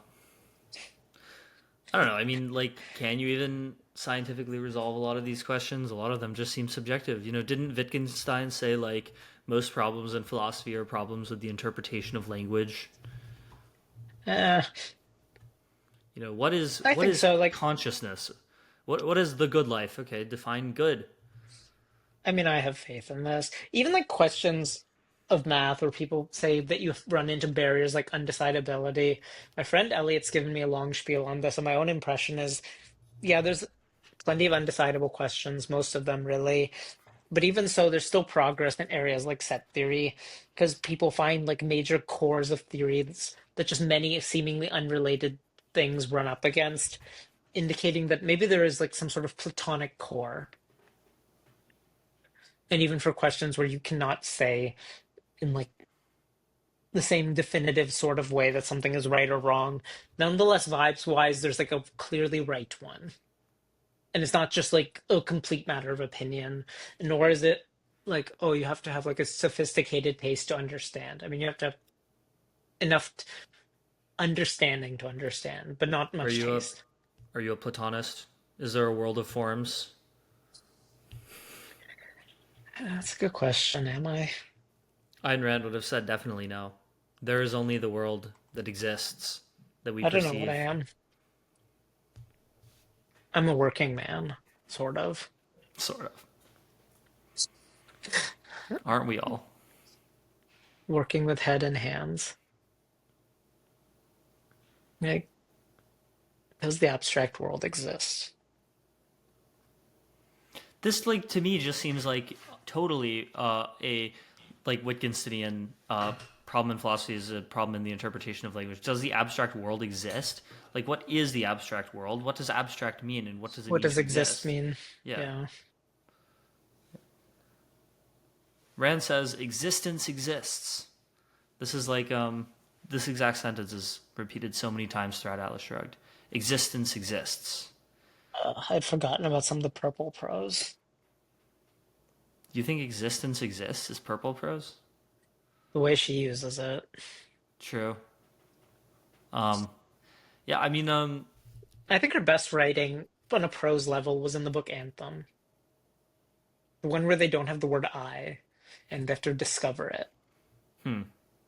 a lot of people say that that's like her worst book. What do they say is best? Fountainhead or something? Fountainhead or Atlas Shrugged. I've actually never read Fountainhead. It's on my list. I've been meaning to watch the movie. I mean, I've read it. Yeah, I think one of my most shocking moments was when this girl that I know, who's like very much a lib, told me she was reading The Fountainhead, and I was like, really Why? interesting. I don't because it was on some reading list somewhere, and she was like, yeah, this is really interesting. I never really thought about things this way before, and I kind of like it. Okay. How do you know her? College Okay. through a friend. Yeah, yeah. Another one converted to being based. I hope. Maybe she'll become Jewish too. Yeah. So, wrapping things up with a final question. What do you think the good life is?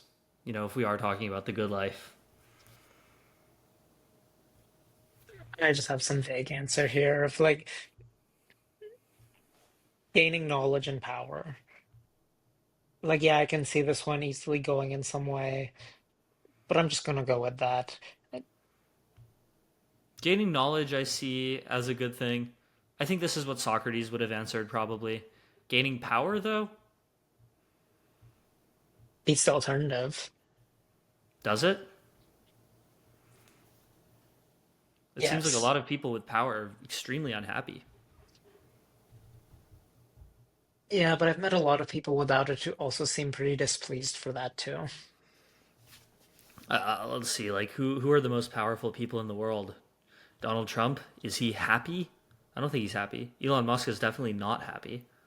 Um, Zuckerberg might be happy actually. Zuckerberg might be happy, but does he have like real power in the way that Trump or Elon does? Well, we're identifying He's happiness with like the good life. So I guess true. that's kind of answer in itself of well, happiness. Is happiness He's all? I think there's a big chunk of it, yeah. he's sort of clawed it back over the last year or two. Um, is power a big chunk of the good life? I don't know. Is happiness a big chunk of the good life? Certainly. Like, is it easy to conceive of somebody having a good life without power? Yes. Well, since Is it easy to well, one conceive? of my fixations that we didn't touch on was etymology, well, except for the brief mention of Proto-Indo. And all the words for happiness in the Proto-Indo languages refer, like the word happiness, things, well, happening or going by hap, as in going your way, which Hmm. seems certainly closer to power. And most words of happiness in Proto-Indo languages anyway, and I'm as an Indo, they refer like a I sense of to like some aspect of luck or of things happening the way you want them to, which certainly seems very linked to power, since power is essentially the direct route to that. You could also well get like lucky in the modern sense of just well, you don't have to do anything; it just happens that way. hmm But power Yeah, is the ability to just like shape it directly. you're Indo. I'm European. I should I should read more about Proto-Indo-European because the little that I do know is very interesting. There's all these, sort of shared roots that you had never thought about previously, but that kind of seem obvious in retrospect, like Well, status and next time we stallion. can talk about that since I've got at least one more banked, and I'm sure we'll have a couple more anyway. True, yeah. Well, it's been real. I should probably Always, get yeah, going. It's getting late here, but bedtime. it was great talking to you. Thanks so much for coming on the show, and I'll Yeah. see you in the next one. So yeah. So, oh wait, I forgot I'm wearing this shirt. I got this shirt like a year and a half ago when I was in like full on like Twitter yak bro grind set mode. Um, And now you have it. huh? And now you have it. Yeah, I think it's like a good snapshot of like I guess like the cultural anthropology of the internet in like early mid 2023, right when AI was really starting to take off on Twitter. Um, okay, so yeah, uh, in the last stretch of time, we read the book Erewhon by Samuel Butler, and what interesting takeaways did we take from it? Mhm. I'm pulling up my notes. You took notes, fancy. Yeah, I listened to it and then I sketched out some notes on Audible, so I'm logging into Audible. Mm. I don't even have a second brain of notes. The only notes I need are in my first brain. Okay, well, from the dome. Mm, yeah, he immediately makes the point that when he's talking about machines, since that's the main reason this book is notable for our audience, that it's one of the first times and the topic of superintelligence shows up in literature enough to make Theo read fiction. Yeah, I'm notable for notorious, I should say, for not reading fiction like ever. This is, I think, the first fiction book I've read in like 3 years. That's not like a manga or something. It's Would been a that not while count? Wait, how does the manga not count? because You of didn't mention that pictures. part. Fine. Like One Piece, I read all of One Piece this year. I've read like 1,100 chapters of One Piece. Jesus Christ. It's okay. They go fast. It's like 5 minutes a chapter. For your sake, I hope so. But I But guess even saying it like that, even assuming it takes let's say 7 minutes to read a chapter times 1,100 chapters, and there's 1,440 minutes in a day. Yeah, it took me a lot of time to read all that. Anyway, though, Yeah, so the Book of the Machines, they talk about, in one of the first chapters, uh, he like shows his watch to the king, and then the king like Recoils. yeah recoils and treats it as like a sort of crime. I guess we should like give a brief overview of like the premise of the book, where it's like this guy, an Anglo-Saxon guy, is living on a colony and decides to explore past the impassable mountains to the west, and Ends up past, in the nation of Erewhon. yeah, he ends up in the nation of Erewhon. He's kept as a sort of captive, sort of guest. He learns their language. He experiences their culture. I guess like the most like salient aspect of their culture is that they treat sickness like we treat Yeah. crime, Ah, and here it is. Let me pull up treat some crime of the like we treat clips. sickness.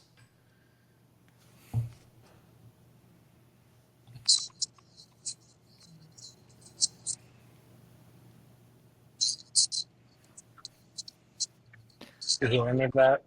And then the narrative of the story is like he like goes to the capital and is guest slash prisoner for a while, and writes like chapter after chapter of observations, and then at the One very line end, is one line from the court trial that since people are punished, he's like, the judge says, "You think you're misfortunate to be a criminal, but your crime is to be misfortunate." yeah, that was a banger. Yeah. Oh, in his lead up when he's describing the machines, not is that the machine? Oh, I like how what was it? Human labor is priced by energy units because it is implied to have just become so fungible for machines. When was this?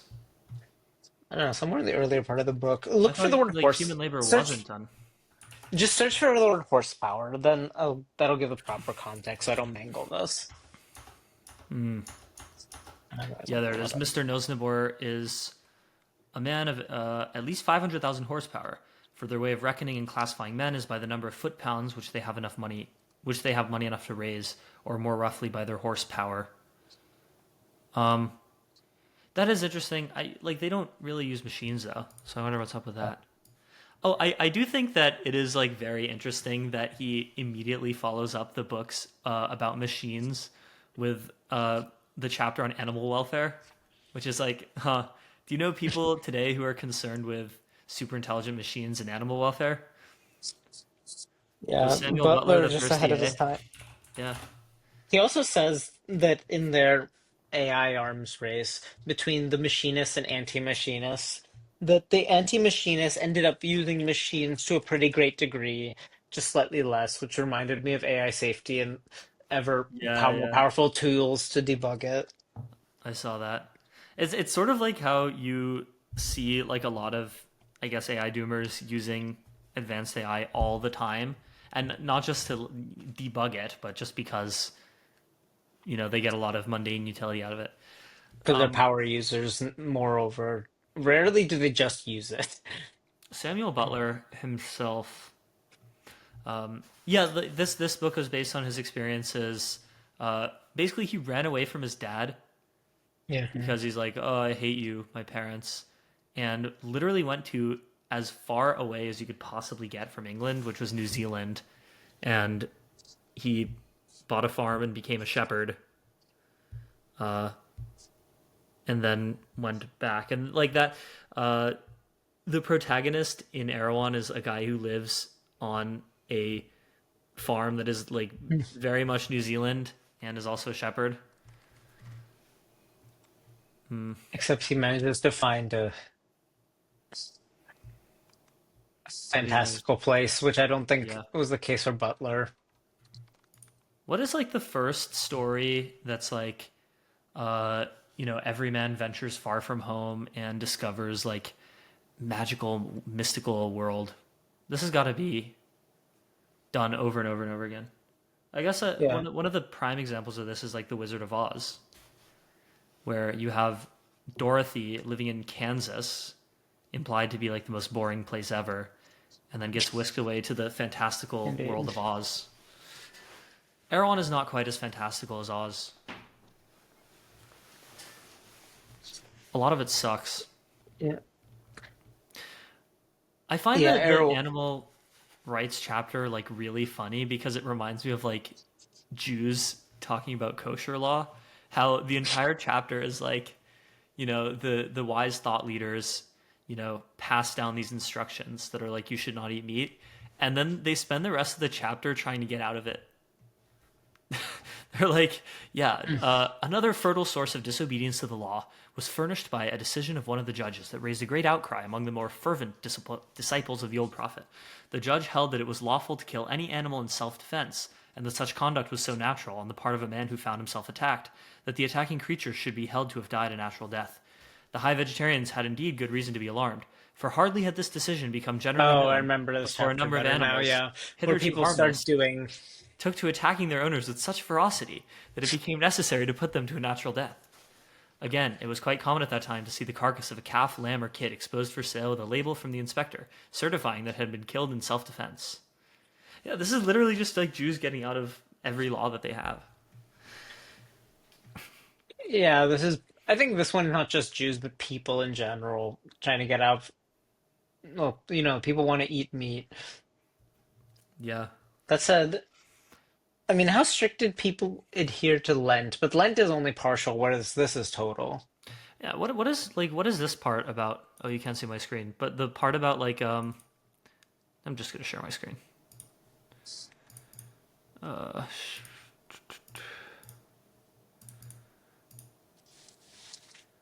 Yeah, this part. One sad story. A young man, the doctor told him you should eat meat.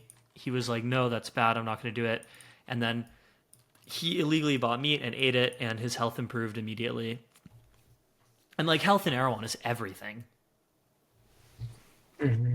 right? Like being unhealthy is treated as like a crime, punishable essentially by death. Because if you are sick, they will, put you in prison, and then you'll sort of die of natural causes.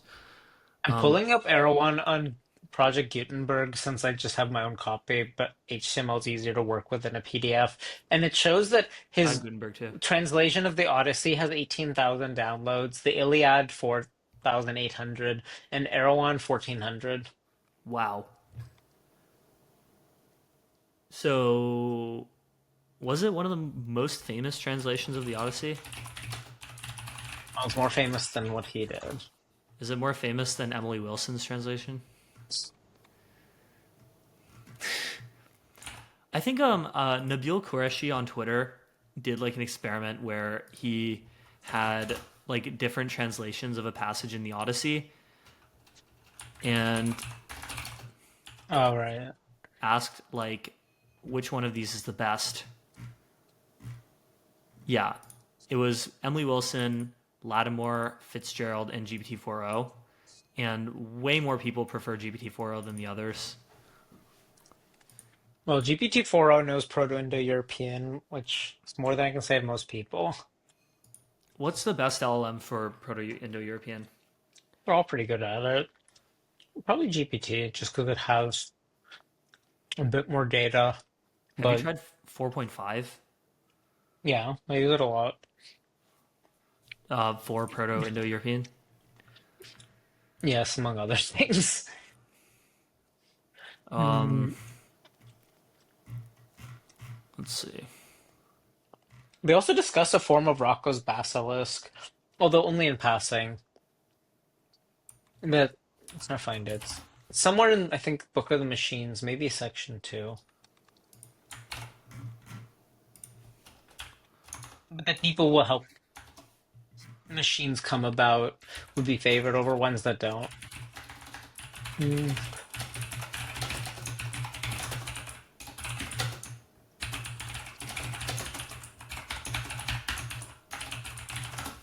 Okay, let's let this go for a bit.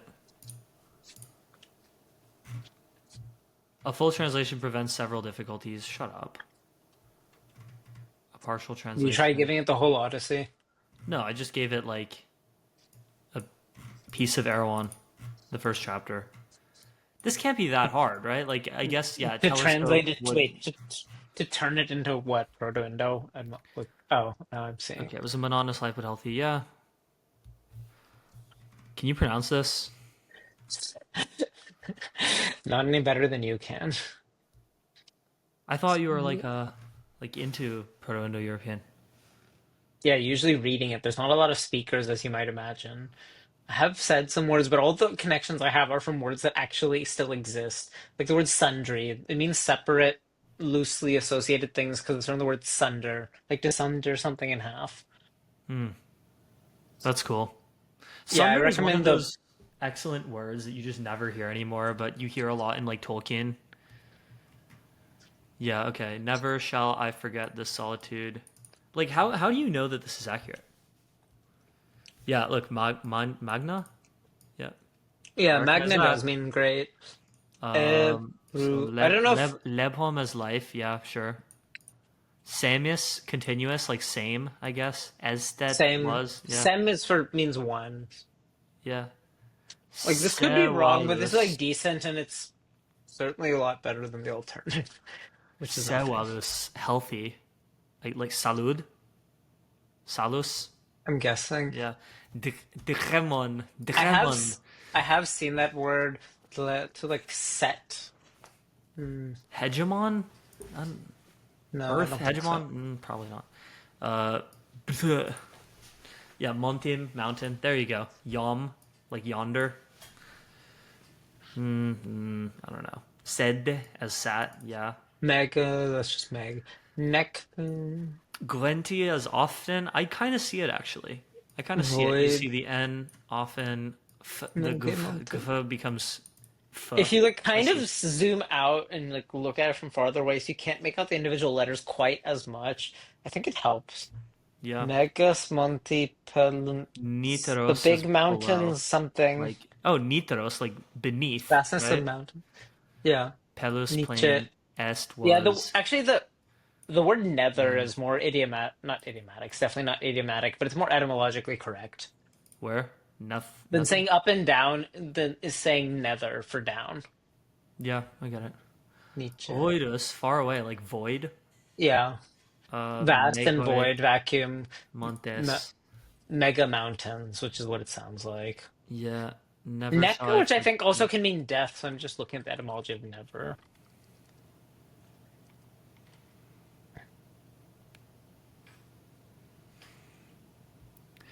Megta, vastness, yeah. Montem pelhunque. Hold on. Proto-Indo-European vocalizer. Is that like a thing? Is there like software that can speak it? Try asking advanced voice mode. I don't think it has any particular training on this, but who knows? Can you do advanced voice mode on desktop? Yeah. Audio reconstruction. I'm doing it right now. Oh, another dead internet link. So sad. Recite the first page of the Odyssey in Proto-Indo-European reconstructed.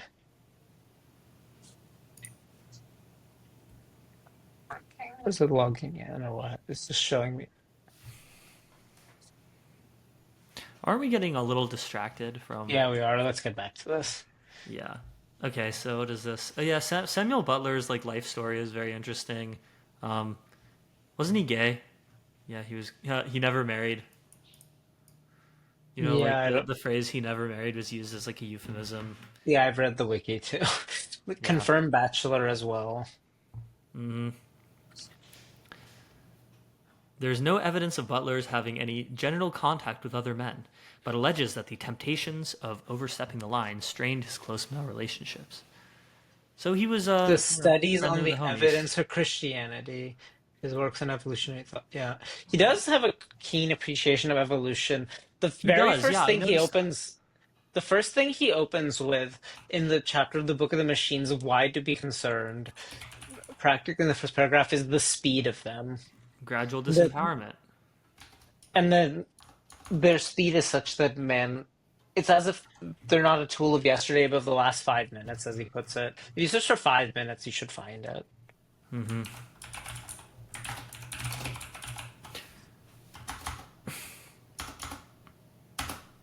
Yeah. And if Reflect I can upon the extraordinary advance which machines have made during the last few hundred zoom years, in more, and note how slowly the animal and vegetable kingdoms are advancing. more. Where is it? The more Yeah. highly organized machines are creatures not so much of yesterday as of the last 5 minutes, so to speak, in comparison with past time. Assume for the sake of argument that conscious beings have existed for some 20 million years. See what strides machines have made in the last 1,000. May not the world last 20 million years longer? If so, what will they not in the end become? Is it not safer to nip the mischief in the bud and to forbid them further progress? He also starts this chapter about, well, life in the beginning of the Earth as a ball of hot rock. Yeah, I noticed that, and like it seems like otherwise throughout the book he was like, or at least his self-insert character was like very Christian. You know, he always talks about like wanting to convert the people of Erewhon. The last chapter is basically about his plans to convert the people of Erewhon. Oh yeah, Yeah. I forgot to mention how the book ends to the audience, which is like he steals his host's daughter and runs off with her in a balloon right before he gets arrested and makes it back to Europe, and then tries to make plans to go back to Erewhon and convert them. And I think he writes about that in a sequel called, what was it, Return to Arrow, Erewhon or something? yeah, Erewhon Erewhon Revisited? Revisited, which I'm Yeah. probably not going to read because Which I heard was bad. These damn sequels. No one has any creativity anymore. Yeah, less successful sequel. What is it? Both of the original discoverer of the country and by his son. It has less of the free imaginative play of its predecessor. I've like thought throughout reading this book, I should write like a chapter, like a Substack article that's like this same protagonist, like an average, you know, Victorian English guy, except instead of discovering Erewhon, he discovers modern America, and he talks about, I don't know, technology and women's rights and governance and stuff. You know, these people are so peculiar. You know, they have this is like these strange glass instruments that they spend all their time touching. These glass instruments, they communicate through them. Uh, they have no respect basically a for show king about or missionary work church. or like futuristic missionary work. Is that like a thing? I'm certain that Um, somebody at some point has written an isekai of like Victorian goes to the modern world. I'm just gonna ask GPT. Isekai, uh, or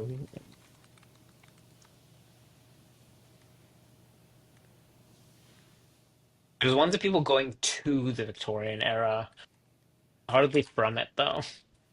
Some of Usually it they I think be pick, interesting. yeah, but Isekai is supposed to be like, well, you are the random protagonist who's dropped into God knows where. Like, certainly it could go the other way, where it's some guy in a totally different era and mindset that ends up here, or ends up somewhere else. But then he would likely have few values in common with you, and that's hard to identify with. The one time I met Eliezer Yudkowsky in person was at Yeah. Manifest, and like one of the few questions I asked him, because they were like he was in a group talking about isekai, and I was like, "What isekai should I read if I haven't read any yet?" And he said, "A Connecticut Yankee in King Arthur's Court," which is, Good choice.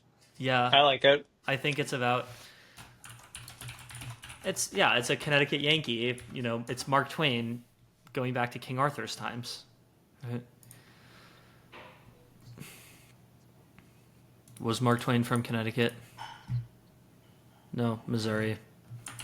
Zara Oh, he did live in Connecticut died. though. Yeah, he lived all over the place. He was an interesting guy. You notice this with like writers in the past a lot. Is like they traveled and moved all over the place more than almost anyone else at the time. Mark Twain, Ernest Hemingway, someone Mm, else who I can't think of off the top of my head, but like I've been to at least two of Hemingway's houses in Sun Valley, Idaho, and in Key West, Florida. Um, okay, what Did you else go on to Sun Erewhon? Valley, Idaho for that one conference? Oh, that, yeah, the Allen and Co. Billionaires Conference. That would be cool. I would actually think about that because I have family friends who Oh, have his a whole bit about place form and there. function, the search for reproductive system. Yeah, that was good. Yeah, his whole approach to the chicken and egg is they each inform each other's form and function, and so interdependently define each other, basically refuting the argument that, well, you're not a machine. Yeah. Um, he also sort of assumes that like the development of machines will come about as, I guess, reverse engineering each of the systems in the human body. Like, we're going to build an artificial cardiovascular system. And yeah, there it is. There are Where certain functions indeed of the vapor engine which will probably remain unchanged for myriads of years, which in fact will perhaps survive when the use of vapor has been superseded. The piston and cylinder, the beam, the flywheel, and other parts of the machine will probably be permanent, just as we see that man and many of the lower animals share like modes of eating, drinking, and sleeping. Thus they have hearts which beat as ours, veins and arteries, eyes, ears, and noses. They sigh even in their sleep, and weep and yawn. They are affected by their children. They feel pleasure and pain, hope, fear, anger, shame. They have memory and prescience. They know that if certain things happen to them, they will die, and they fear death as much as we do. They communicate their thoughts to one another, and some of them deliberately act in concert. The comparison of similarities is endless. I only make it because some may say that since the vapor engine is not likely to be improved in the main particulars, it is unlikely to be henceforward extensively modified at all. So, I guess, yeah, this is more dated. We ended up, like, not needing most of these parts to make an artificial humanoid. We don't need veins and arteries unless you consider wires to be veins and arteries. wires, kind of arteries. The closest analog I would imagine is if in a robot, little computers get put in for lower latency, but this thing is fast enough, especially compared to the human scale, that such seems basically unnecessary, certainly for something to work very well. And with the brain, we didn't design parts of the brain. It just sort of like happened. It was grown, it wasn't designed.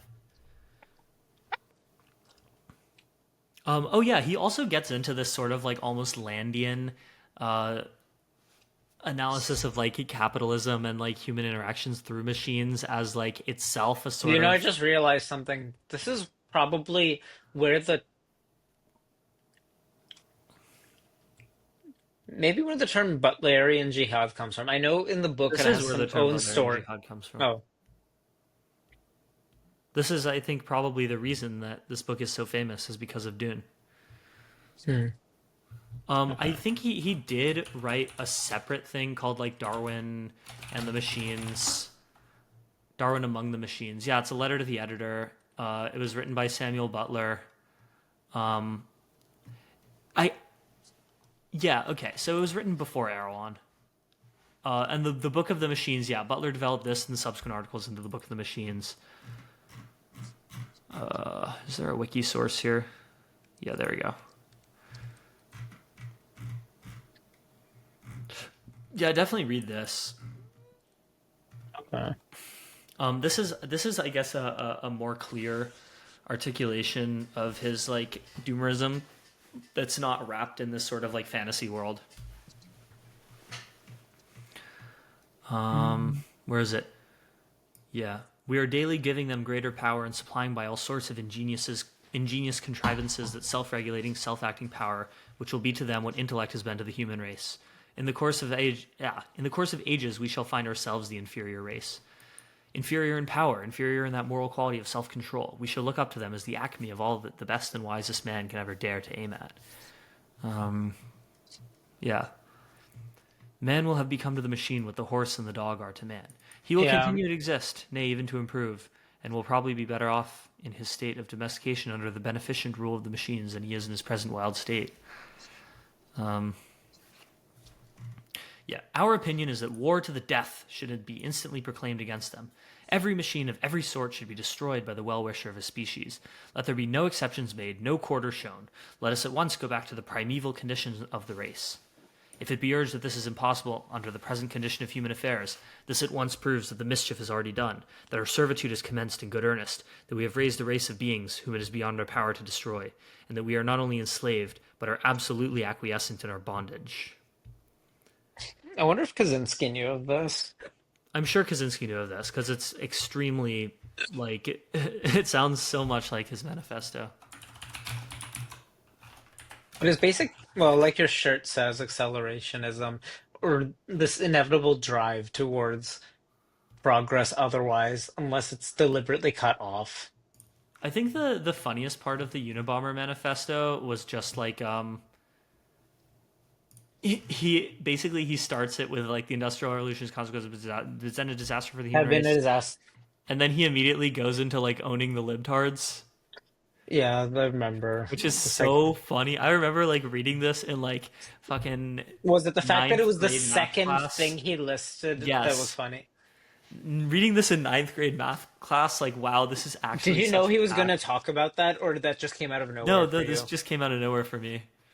He goes in for a while. He also Feeling of says maturity. in it that he isn't even talking, and he's deliberately about people who are just like explicitly leftist, that he's like pointing at a category of people. I think this thing about over socialization is true. Feelings of inferiority, maybe, but I think over socialization is this Yeah, deeper yeah, that was insight. great. I don't think I ever actually finished this. Um, The most this is so mathematician much thing better about him than is citing different paragraphs. This yeah. is so much better than what? It's so much better than Luigi's manifesto, which was like a single page of slop where he didn't even bother like making the argument. He was like, "This has all been discussed at great length elsewhere." Um, yeah, people used to write real manifestos. This is 58 pages. Well, this is from one of America's top talents. Okay. First, let us postulate that computer scientists succeed in developing intelligent machines that can do all things better than human beings can do them. In that case, presumably all work will be done by vast, highly organized systems of machines and no Okay, bro, human you have effort to will be make the necessary. text bigger again. Either of two cases might occur. The machines might be permitted to make all of their own decisions without human More oversight, bigger. or else human control over the machines might be retained.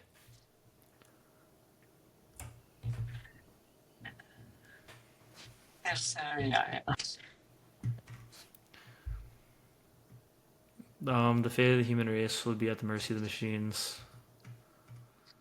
Yeah, I remember this. That we just become dependent Notice on them. this. Very Yeah, people similar won't in be able to Butler. just turn the machine off because they will be so dependent on Just them that actually, turning just them do off would this. amount to suicide. Just put Kaczynski and Butler side by side. Does it let you do that in your screen share? You can share your whole screen instead of just a tab. Probably. I already am sharing the whole screen, right? Yeah, okay, well try splitting it then. Yeah, I would, but it's not letting me like resize the window. It's like glitching. Oh, there we go. Yeah, just one window becoming smaller. There we go. Okay, now can you see side by side? No, I just see one window, the one of Darwin among the machines. Okay, let me. Uh, there we go. Yeah, I see it. Um, I see me twice actually. how do I minimize this? Oh, I Okay. guess.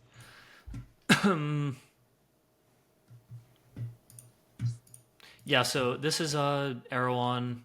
This is Darwin Among the Machines, also Butler. This is Kaczynski. Um, yeah, there it is. Even if human work becomes necessary, machines will take care of more and more of the simpler tasks so that there will be an increasing surplus of human workers with the lower levels of ability. We see this happening already, and well, we're continuing to see this happening. Um, Mm. yeah, There are many people who find it difficult or impossible to get work because for intellectual or psychological reasons they cannot acquire the level of training necessary.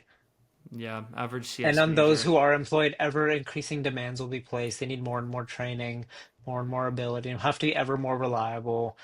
Conforming, I don't know about the conforming and docile. I think that's his emotions slipping in.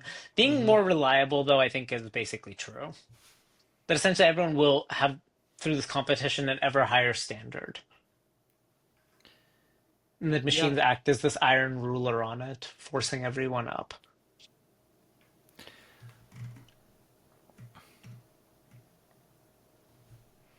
A great development of the service industries might provide work for human beings. Shine Shining each each other's other's shoes, driving shoes, each other in taxicabs. Yeah, this one was wrong. Um, making handicrafts for each other, waiting on each other's tables. It seems just a thoroughly he contemptible writes way. about this in the plural, first person, us and we. Yeah, We I think I is it the like honestly think that freedom because he's club a, thing? I think it's because he's a mathematician in math papers, we always use we. Yeah, so his pseudonym FC for Freedom Club, which is so stupid. It's like in the meme about like Tolkien naming everything so, in such a special way, except he names the the Doom Mountain Mount Doom. Like you have this, math genius writing this brilliant essay and then giving himself the pseudonym Freedom Club.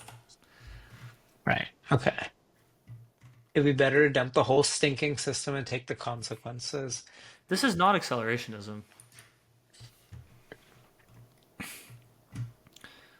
Give some The indications of how to go about hypnophiles are stopping it. taking us all on an utterly reckless ride. We go up to 180 into the unknown. Many people understand something of what technical progress is doing to us, yet take a passive attitude because they think it's inevitable. But for once, he actually says who we supposed to be. Yeah.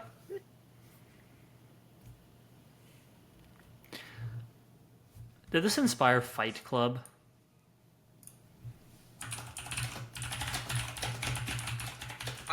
Like gay man. I mean, it was.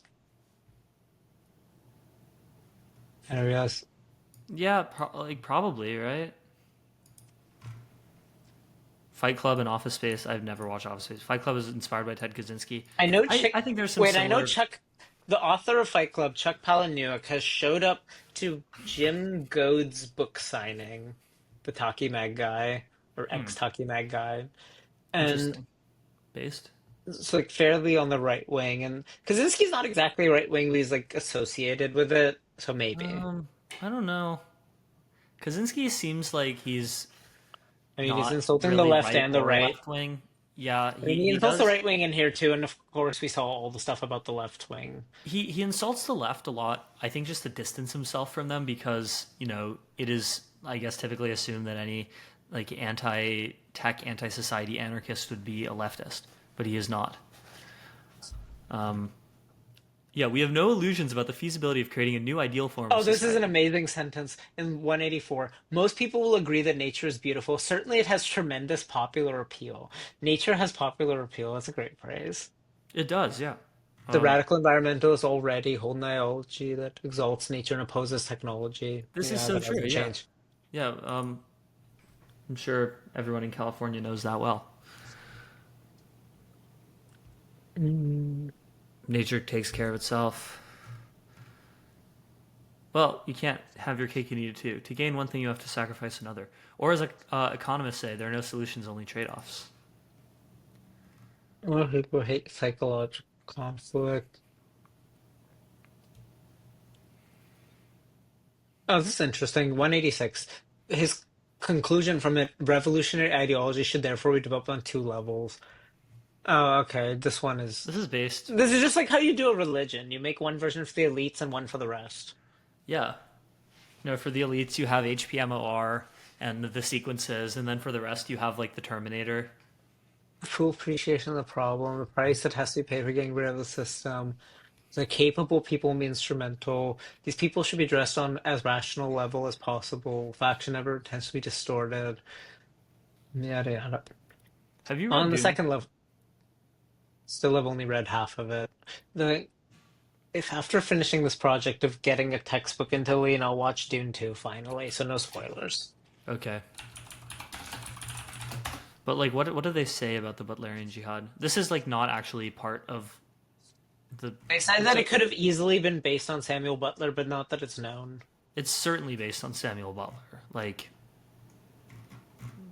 how could it not be based on Samuel And I Butler? really believe so. Herbert wouldn't miss something like that. They did a literal Butlerian Jihad. Yeah, so convincing was his reasoning that, yeah, he carried the country with him. They That's made a the most clean sweep. unrealistic part, that basically people are convinced by a guy talking really good. That's the part that's the most unbelievable. Erewhon's solution to the machines and why they Uh, managed to destroy them, and I don't think will be as certainly not as absolute as them. well, no, but I don't know. Could the Luddites have ever reasonably succeeded? Do you think? Like the actual Luddites in actual Victorian England? Other goal. Let's see. The Luddites were decently well-off weavers. Or they started well off until they became a bit pointless, which is why they were real pissed. Because I think they were mostly skilled craftsmen, and their skill just didn't matter. So developers could very well become the next Luddites. Yeah, I believe it. Peak activity 1811 to 17. Yeah, wow. There were more troops involved in suppressing them than the Duke of Wellington led during the Peninsular War. That's incredible. And it was at the same time as the Peninsular War. They assassinated some mill owner. Yeah, wow. I guess I never thought about like this happened during the Napoleonic Wars. Parliament made machine breaking, i.e., industrial sabotage, a capital crime with the destruction of stocking frames. I think in etc. Britain At today, if the Luddites happened and you had a bunch of like people like smashing machines, they would just require like an ID to buy hammers at hardware stores.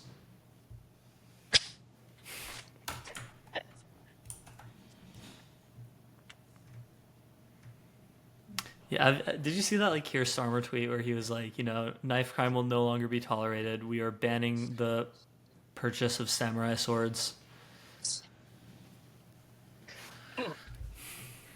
any kind of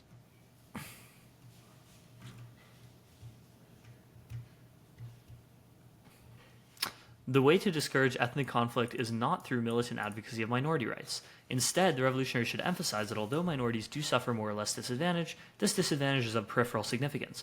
Our real enemy is the industrial technological system, and in the struggle basically to against the swallow system, it for the system, which ethnic I don't think is distinctions are happening. of no importance. Yeah. Um, It will I not be a think, political revolution. That's a big yeah. difference from AI safety, where if anything, they're hoping for it to be a political one as a lever on industry and technology. And the economics wise, well, the economics of AI, unless you get wiped out, are real good. Yeah, I saw a tweet recently that was like, they really mistimed the pause push because like basically all the AI safety orgs tried to like push for the 6 month pause after GPT-4 came out, which was way too early. Like most normies were completely unaware at the time. Now normies are like sort of starting to wake up, especially with the AI art generation. I think probably the best time to seek a pause would have been a year from now. Maybe they could do it again and see if people would be Yeah, more open to maybe it. because will people remember pause if they're normalish? Very possibly not. Yeah, Because you mean a whole year with all this stuff happening? That was like forever ago. Like think of all the random things that happened during Trump's presidency that now yeah. I bet you couldn't list a single one of. You mean the first presidency? Yeah, yeah. Um, Like I'm yeah, sure you can list stuff, but you remember how there was like this endless stream of things. sort of. Um, I mean, probably like in your social circles, the idea of a Trump presidency was much, much weirder than in my social circles at the time. Yeah, definitely. Even so, it was still just had like all sorts of odd moments just relative to any presidency. And because Trump himself is like kind of a weird guy at his core. Okay, this is really funny. Wow. Whenever it is suggested that the United States should cut back on technological progress or Yeah, I climate already growth, read that. people get hysterical and start screaming that if we The fall behind in Japan, technology, the Japanese will get ahead of us. the Yeah. Chinese, the Japanese. Holy robots. Uh Holy huh. mackerel, Captain. The world will fly More off its reasonably, it orbit. is argued that if the relatively democratic nations of the world fall behind in technology, while nasty dictatorial nations like China continue to progress, eventually the dictators may come to dominate the world. Wow, this is prescient. Really. This is why the industrial system should be attacked in all nations at once. Yeah. Um,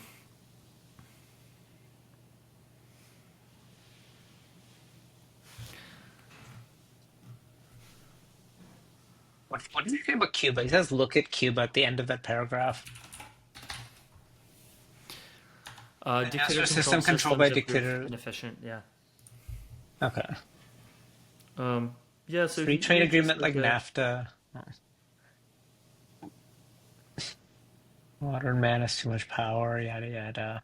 They fail to distinguish in power for organizations and individuals. people need power. Yeah. Modern man has man's power of nature goes evil. Modern individuals have far less power than primitive men. You need a license for everything, and with the license come rules and regulations. There it is. Yeah, wow, there's so many bangers in here. I don't think I've ever read this portion of it.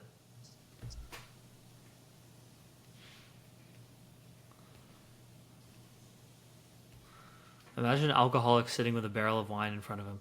Suppose he starts saying to himself, wine isn't bad for you if used in moderation. Why, they say small amounts of wine are even good for you. It won't do me any harm if I Never take just forget one that little the drink. human race with technology is just like an alcoholic with a barrel of wine. Well, that's true. Yeah, that's us with the phones. Revolutionaries should have as many children as they can.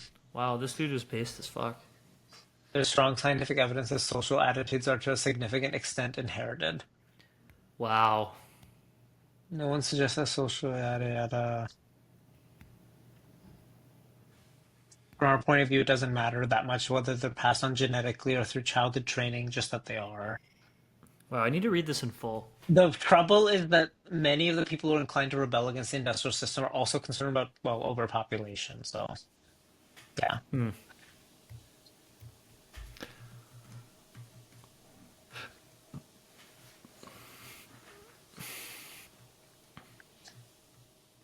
What do you say about artificial intelligence specifically? Like you just search artificial, because I don't think if you search AI, you'll get.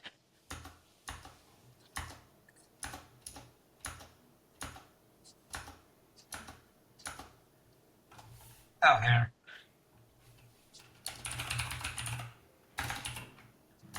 This is the one and only keyword search match for artificial intelligence. And that's not. Well, that would mean that we were looking at this, but go up a bit. So, what did he say again for the scenario where we do develop it? Oh, yeah, the people are really dependent. Mm. Intelligent machines, yeah. Right. We said, yeah, we saw this. Humans will be dependent. Um, Due to improved techniques, the elite will have greater control over the masses. And because human work will no longer be necessary, the masses will be superfluous, a useless burden on the system. If the If elite they're is ruthless, ruthless, they they may might simply just. decide to exterminate the mass of humanity. Um, if they are humane, they may use propaganda or other Or if it psychological or consists of biological soft-hearted techniques. liberals, they may decide to play the role of good shepherds to the rest of the race. Psychologically hygienic, that's quite a phrase.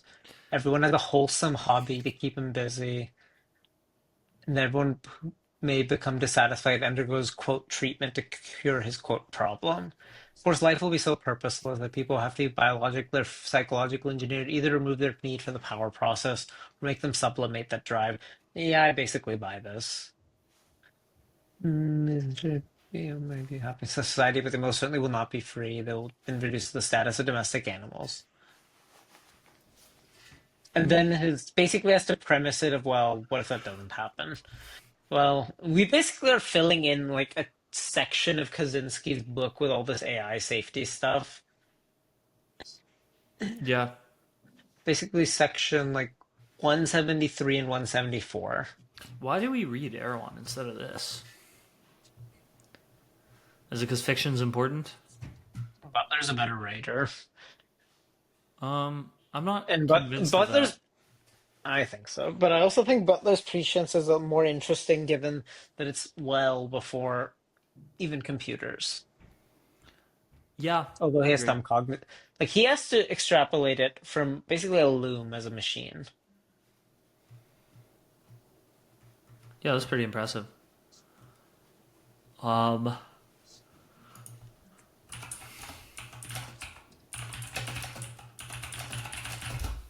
I think like there have been, the I guess you could say like the Golem is kind of an AI Yeah. story.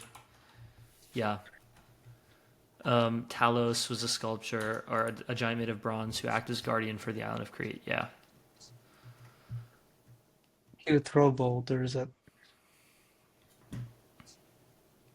Faust, Frankenstein, yeah. Artificial life. But not the same thing as artificial intelligence. Um, yeah. Automata.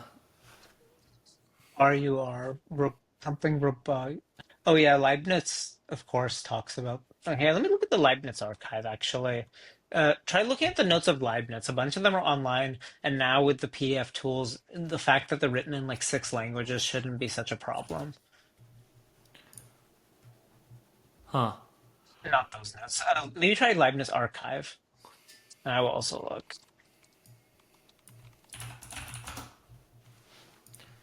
Leibniz archive, visit Hanover. Wow.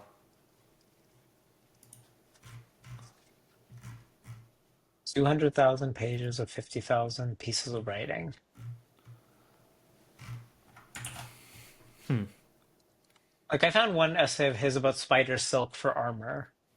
Hmm.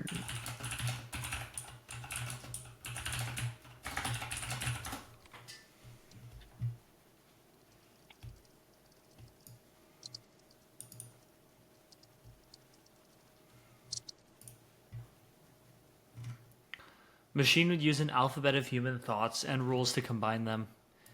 Yeah, so he was wrong about that. Why did The everyone alphabet. think that AI would come about by like listing out like it enumerating a bunch of different human concepts and then like manually drawing connections between them as if that was possible? Because in a sense, it kind of is doing that. Manual is a bit of a stretch. It's just that it's not being done by the human, which is the big draw. But it is done by a lot of brute force. Yeah, but not by the human. Yeah, which is the big thing. Yeah. Um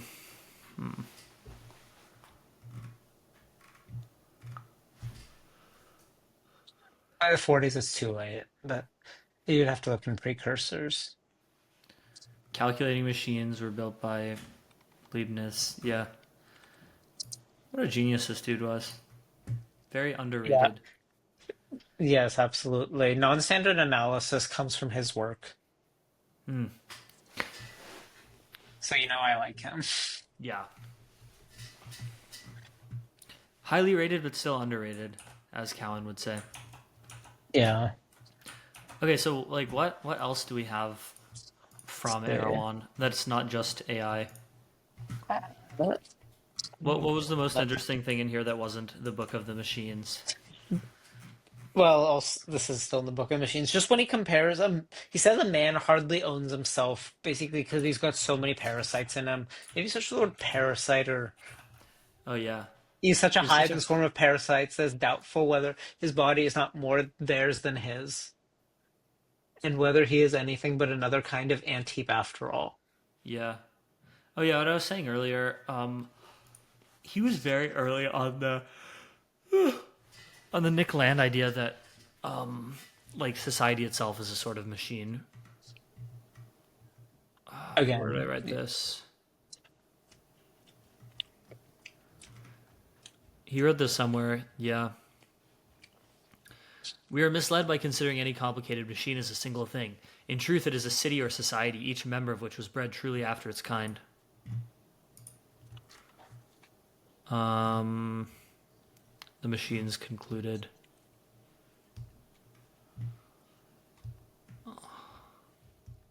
I think Butler should get the credit as far as I can assign anyway, because especially given that he wrote Darwin Among the Machines, he's specifically making a claim about superintelligence. Darwin Among the Machines is, yeah, very, very prescient. Also, 1863. That's Yeah. pretty early.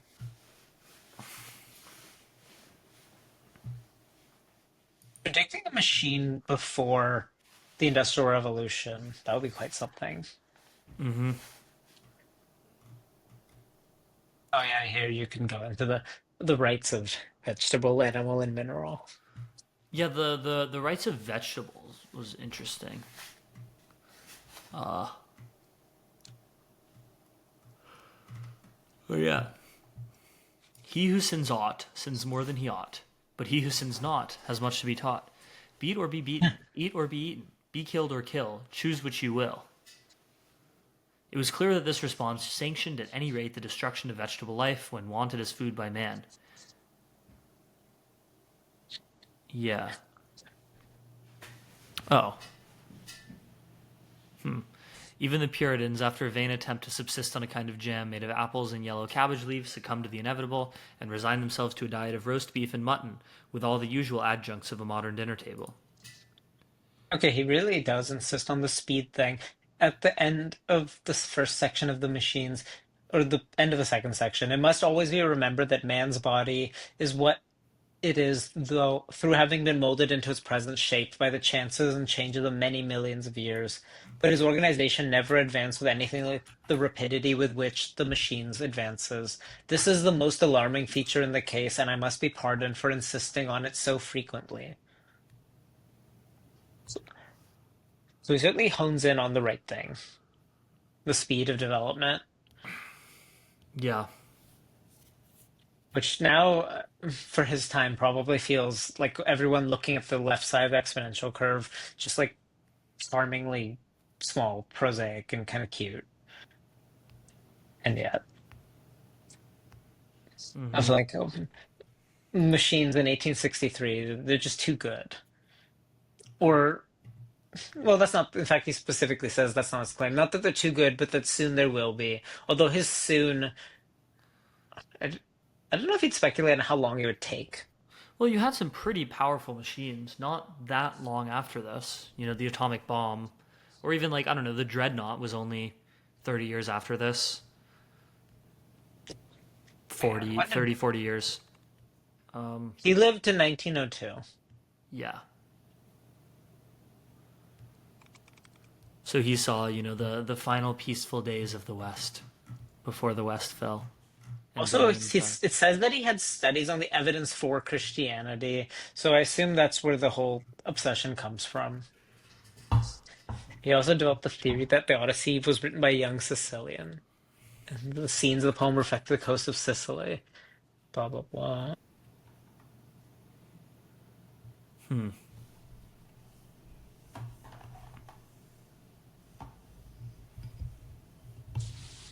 He also has a theory that if the Shakespeare's sonnets rearranged tell a story about a homosexual affair. Also, that Um, Homer's deities in the Iliad are like humans but without the virtue, and that where are he you must reading have this? designed Samuel Butler Wikipedia page. Oh, really? This is interesting. He argued that each organism was not distinct from its parents, that it was merely an extension. At a later stage of evolution, birth has been made too much of. Quote him. Mm. That's an interesting take. That is an interesting take. He does talk about like birth It's a like one that lot like you can in define it so Erewhon. that it's technically correct, but I don't think it's all that helpful.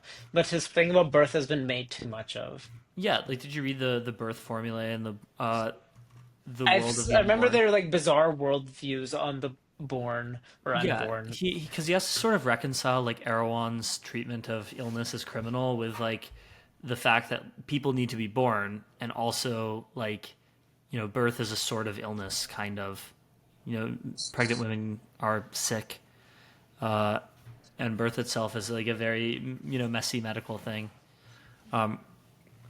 So like he thinks that babies come from the kingdom of the unborn and they're like these I guess almost like omnipotent like spirit like angel type beings that then get bored and decide to like wipe their memories and spawn as a human child and they have to like sign off on this. Yeah. So the unborn like the wisest of the unborn will like explain this thing about why being born is actually terrible, why you should never want to be born.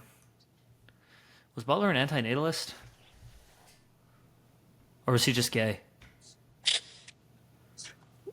I don't know. I don't think he's an antinatalist.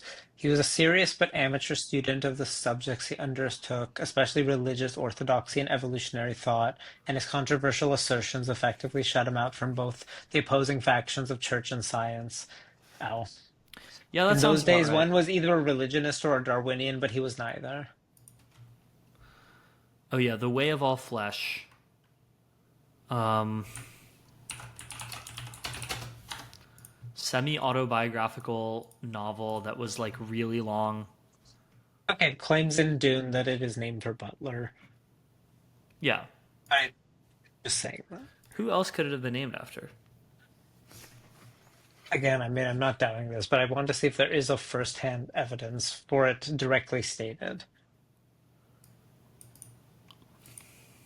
Mm, yeah. I'm getting kind of tired. Is there anything else in Erewhon? Mm, yeah, cool. He says that dogs are more self-sacrificing than humans. Um, I think that's kind of true. What's the name of that like Japanese dog who waited for? Chico. Huh? A Chico. Hachiko, yeah.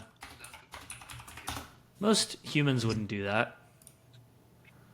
Hachiko. Yeah, wow. Incredible.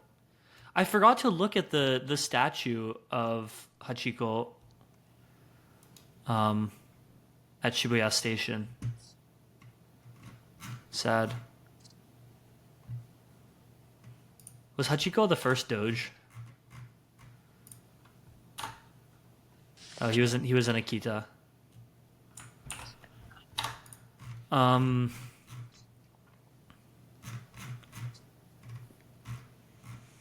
the escape chapter reminded me of Around the World in 80 Days. I didn't know you'd know that. No, what? Around the World in 80 Days. Yeah, I used to read fiction.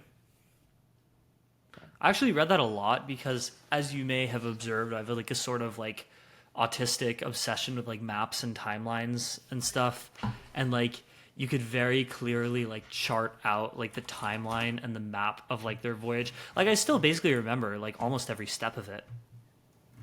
Yeah, London, Paris, Turin, Brindisi, and then they go on a boat to Port Said and down to Suez, and then Aden, Yemen, and then to India, first Mumbai, and then they go up on the train, but the train can't go all the way, so they have to take an elephant, and then take the train down to Kolkata, and then to Singapore, and then Hong Kong, and then Yokohama, Japan, and then San Francisco, and then they take like part railroad and part like dog sled across the U.S. to the East Coast to New York, and then boat back to London.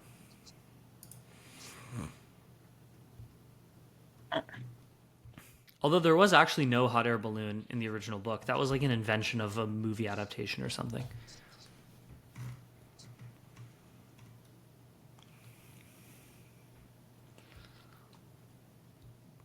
I think this was good writing here. Is across the St. Thought, remember that below Andermatt there's one with Alpine Gorges.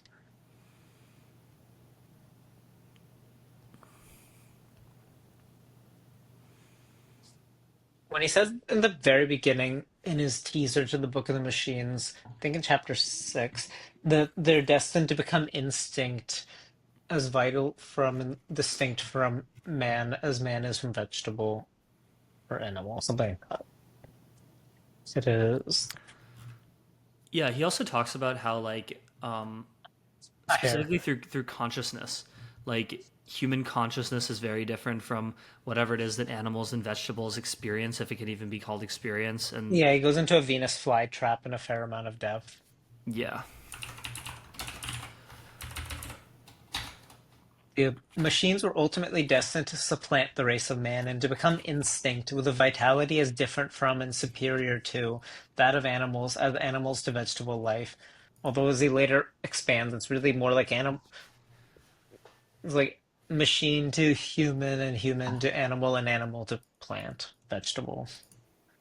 I guess vegetable to mineral, and that's where it ends.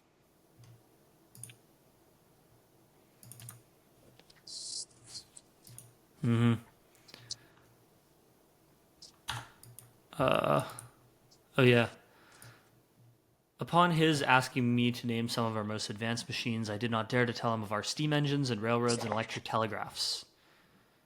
And it was puzzling my brains to think what I could say when, of all things in the world, balloons suggested themselves.